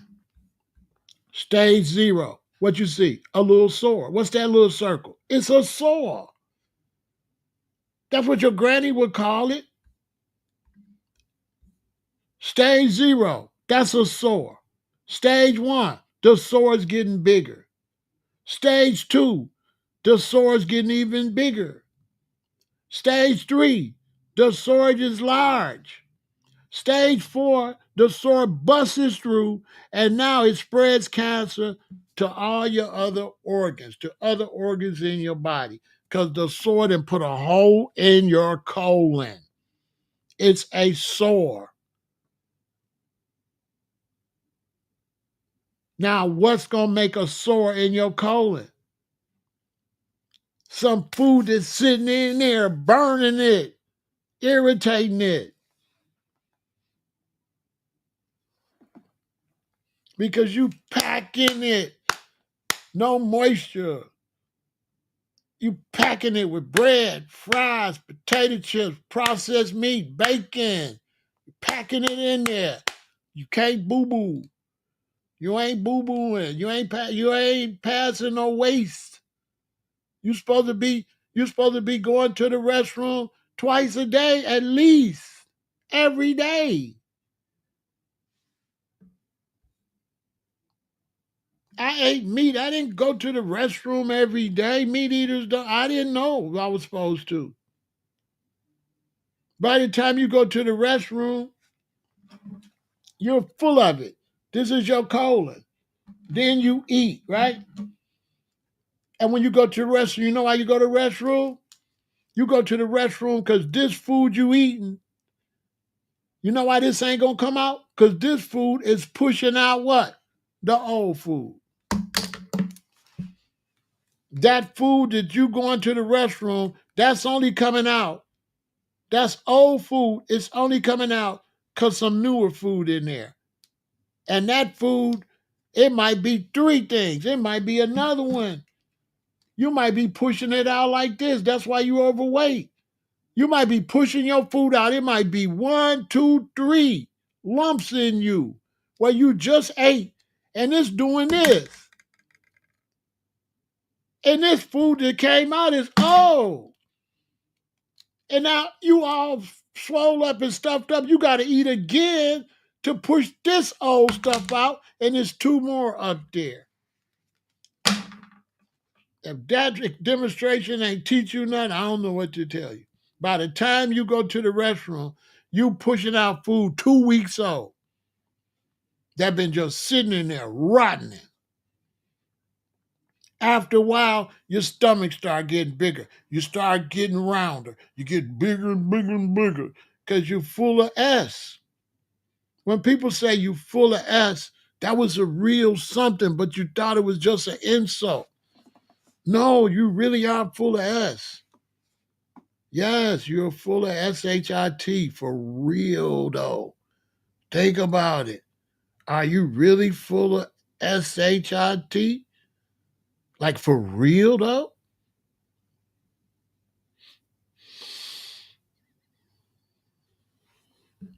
Think about it. Let that sink in. And is it in there rotting?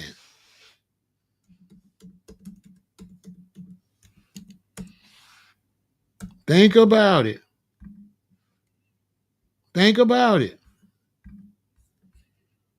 Is it for real? For real? That's what's wrong with you? For real?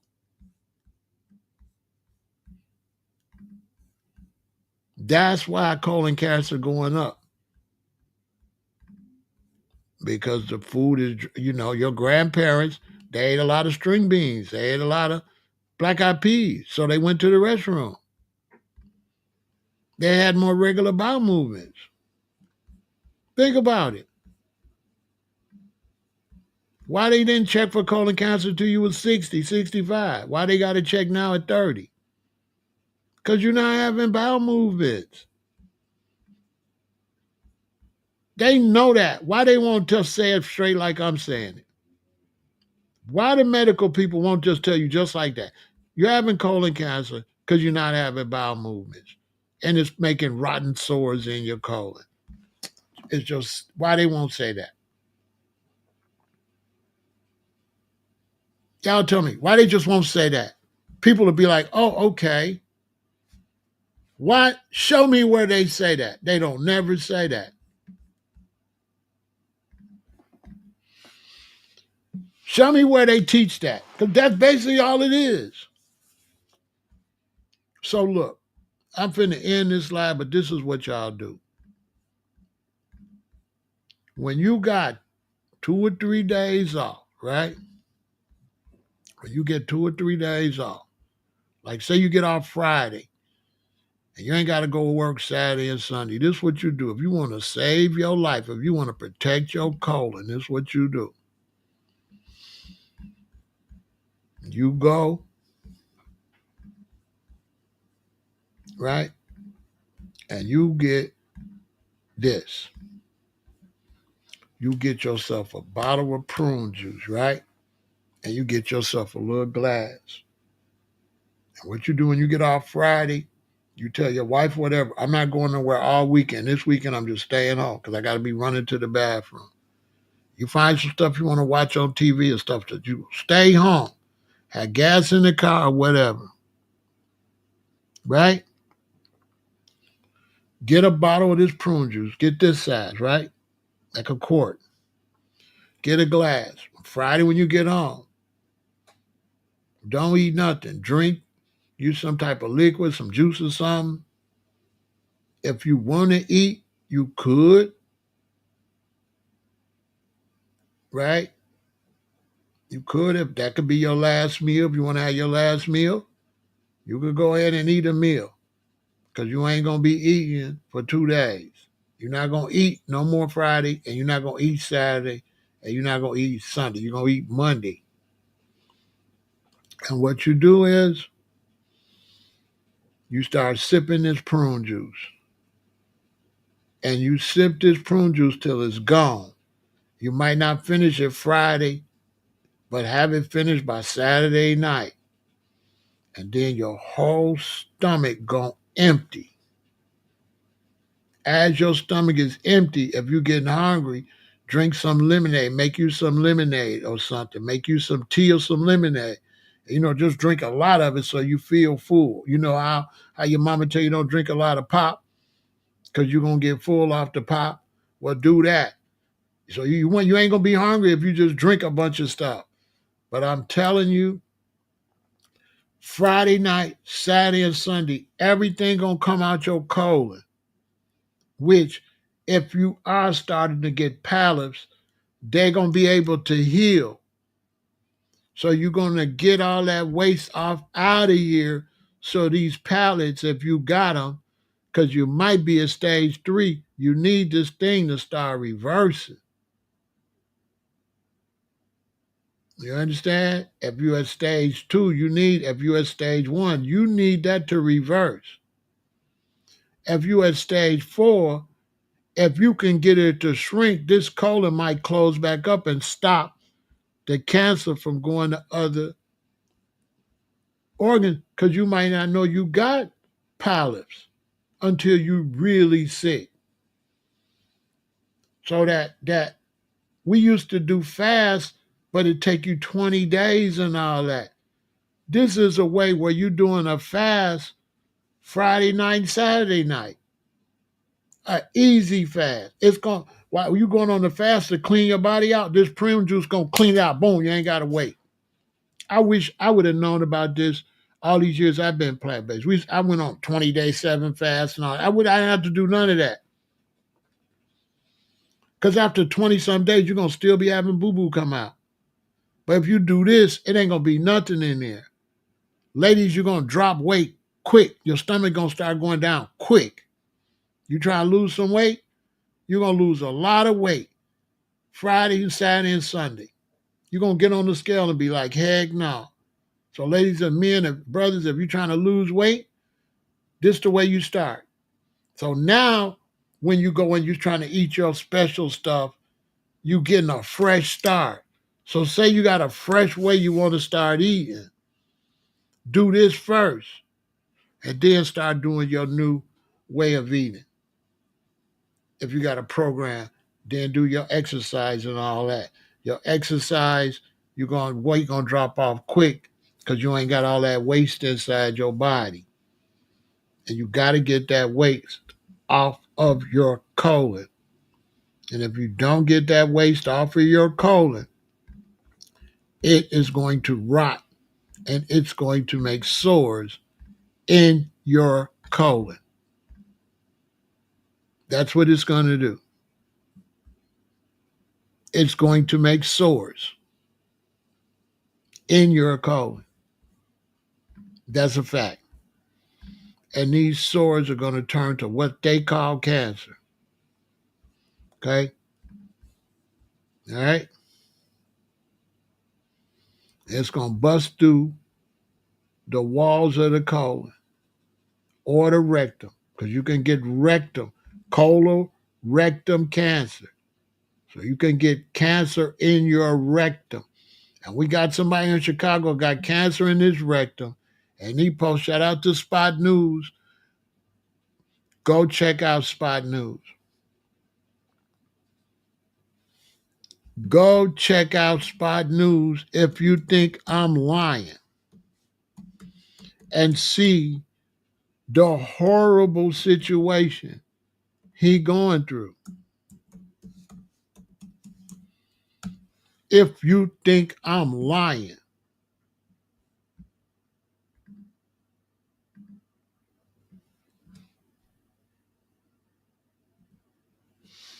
If you think I'm lying, go check out Spot News. Hold on. I'm going to show you his account.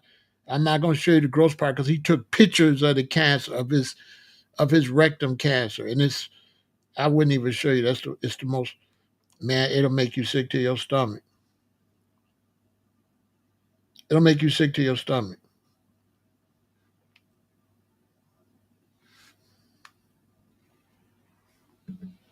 Watch this.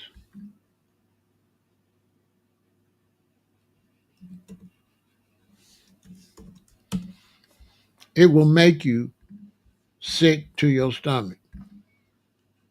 I can't show it to you, but if you want to really scare yourself and really try to help yourself, go over here. Go over here to Spot News and keep scrolling, and you're going to see what he's going through. And you're going to see the pictures that he posted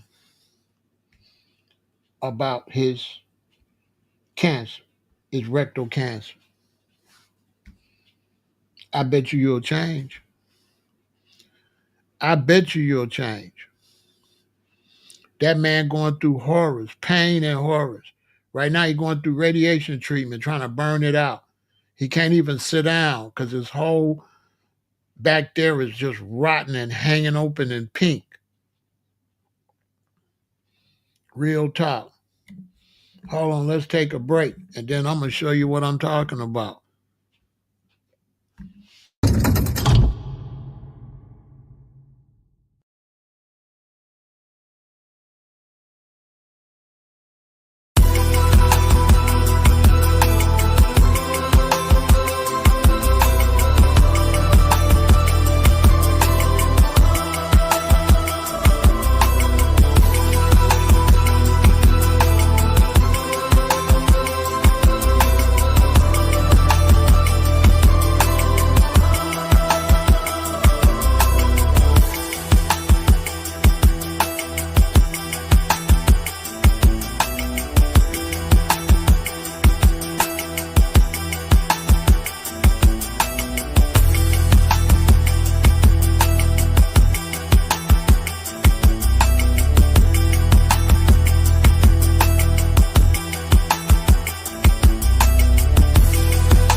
So look, I'm gonna show y'all right quick what he going through. I think this might help you. I wouldn't go through all this.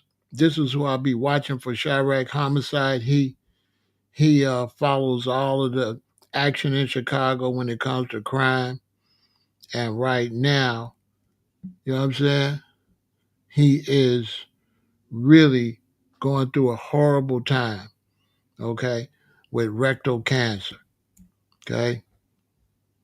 He's going through a horrible, horrible, horrible time. If it was a way I could really show you how bad it is and show you the pictures he took of his backside, it's gonna gross you out, but it would probably scare you. It's really horrible. It's something you've never seen before in your life. I'm hoping it don't pop up here because it definitely violates community guidelines. It's the worst thing I've ever seen as far as medical. I couldn't believe he took that picture and posted it. And his whole backside is just red and it's wide open and it's like it's constantly like bleeding. It's man, where he got the rectal cancer. Man, man, if you've seen that, you'll eat right. I'm telling you. And he still ain't eating right. He still ain't eating right. See? He said, I spoke to them a day about the goat milk soap, and they said that's fine as long as it's fragrance free and not abrasive. In the meantime, they gave me some Aquaphor and Mioderm today. They had already given me some Underly Smooth. This is stuff he got to put in his backside because of the cancer is so sore. And he can't barely sit down. They giving him radiation treatment to get rid of it, but he don't have the knowledge to get rid of it because he's still eating regular. And he don't understand he feeding it. He's feeding the cancer, but trying to get rid of the cancer. I'm like, bro, it don't make no difference how much radiation. I hit him up, but he didn't respond because I know he don't want to listen. He an older brother, and you know, brothers is hard headed. Brothers is hard headed, man. You know what I'm saying? He hard headed. So he trying to save himself, but he don't have the knowledge to save himself. That's why I'm trying to help some of y'all. Like if you don't have the knowledge, you're gonna be lost. You're gonna have to listen to whatever the doctors say. But the doctor, ain't got the information that you need. Let me see if I can find something that's gonna stick with you when you see it. You know what I'm saying? And people giving them donations and stuff, I feel sorry for them because I don't believe he gonna kick it. And I believe even if they get it out, it's gonna come back because he's feeding it. He's eating cancerous food. He's not eating. He's not eating alkaline. He's supposed to be on strict alkaline, but he's not. I hope that picture don't pop up though, because I'm gonna have to go back and edit it out because it's the grossest thing you ever seen. I'm just trying to see if I can see any information where he talk about what he going through. And so maybe I could save some of y'all. Just bear with me for a minute.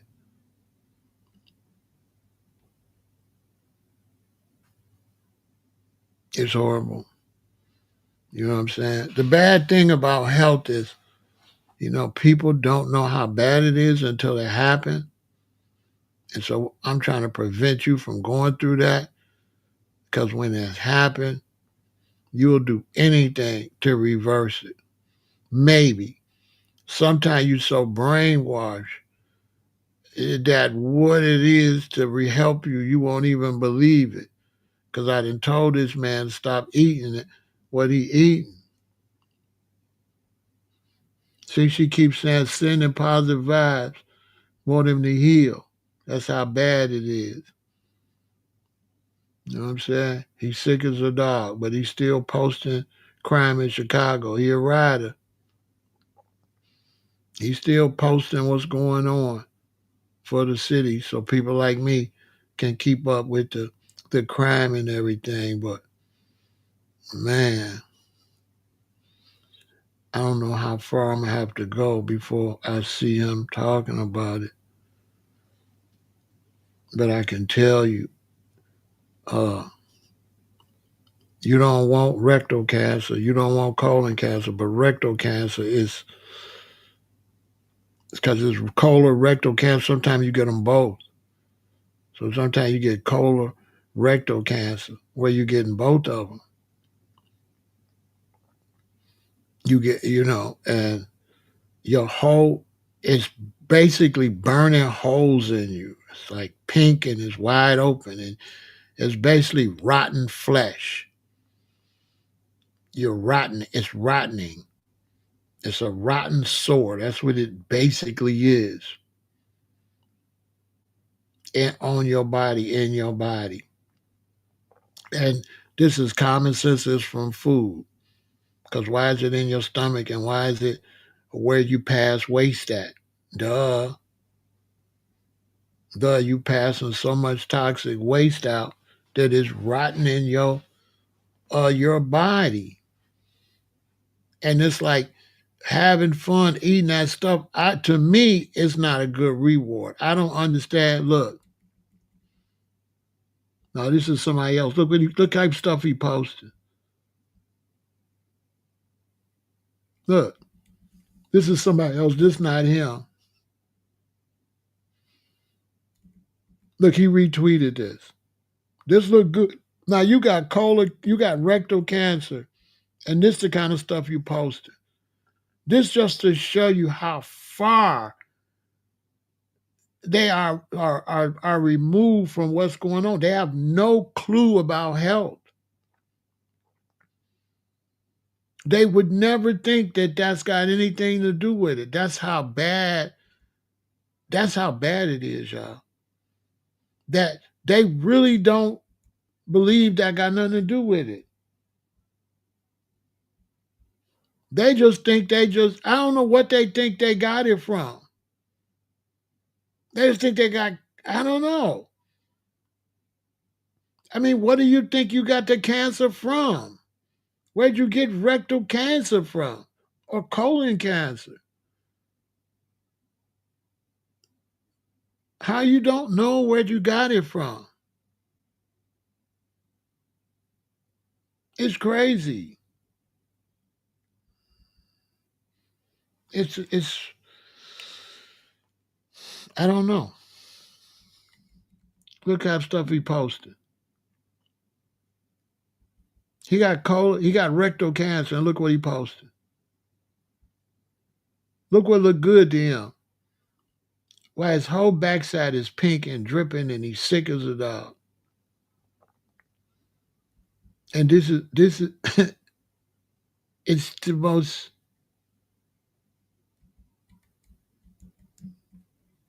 I don't think it's gonna let me go no further. I don't think I'm gonna be able to show you what's going on with him. I tried, but it don't look like it's gonna go no further. Maybe I'm not gonna be able to show it to you.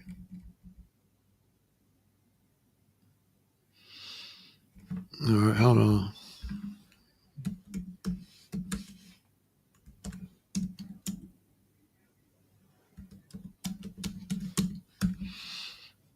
I'm not I'm not gonna be able to show it to you.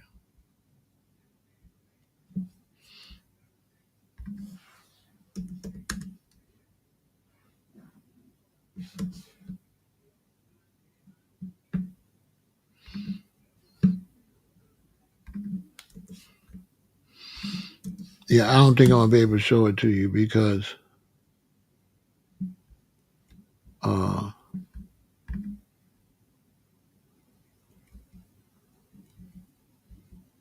see, look, they saying what kind of cancer you got. They ask him about the cancer, right? Hopefully that picture don't show up. Let me go slow.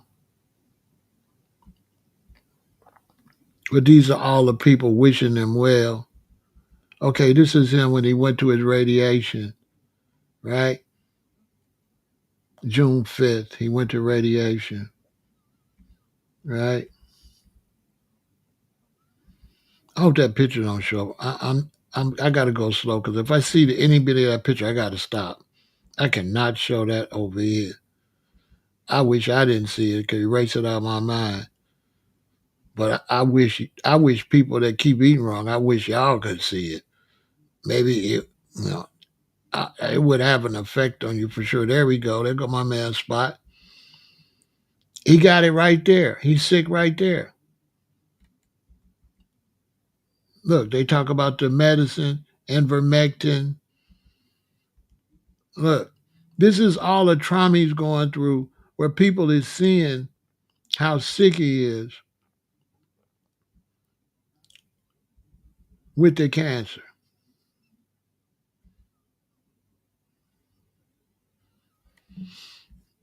What's going to happen if I go to media? I hope it don't. Oh, I better not go here. It might pop up. Anyway, this is everybody knowing that he's extremely sick. I might not be able to show him in no hospital or nothing, but you get the idea. how bad it is. You know what I'm saying? You get the idea. It's really bad. And when I say bad, I mean really bad. You know what I'm saying? It's bad. You really need to do better and take care of yourself. See, look, I cannot imagine what you're going through, right? It's a bad day to be spot cancer. So they trying to say he gonna get rid of the cancer. They all hoping he get rid of the cancer. They all hoping he can fight the cancer.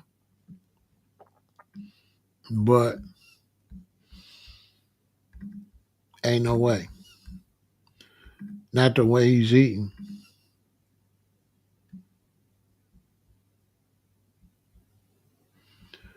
Not the way he's eating. He doesn't have a chance. You know what I'm saying? He don't got a chance.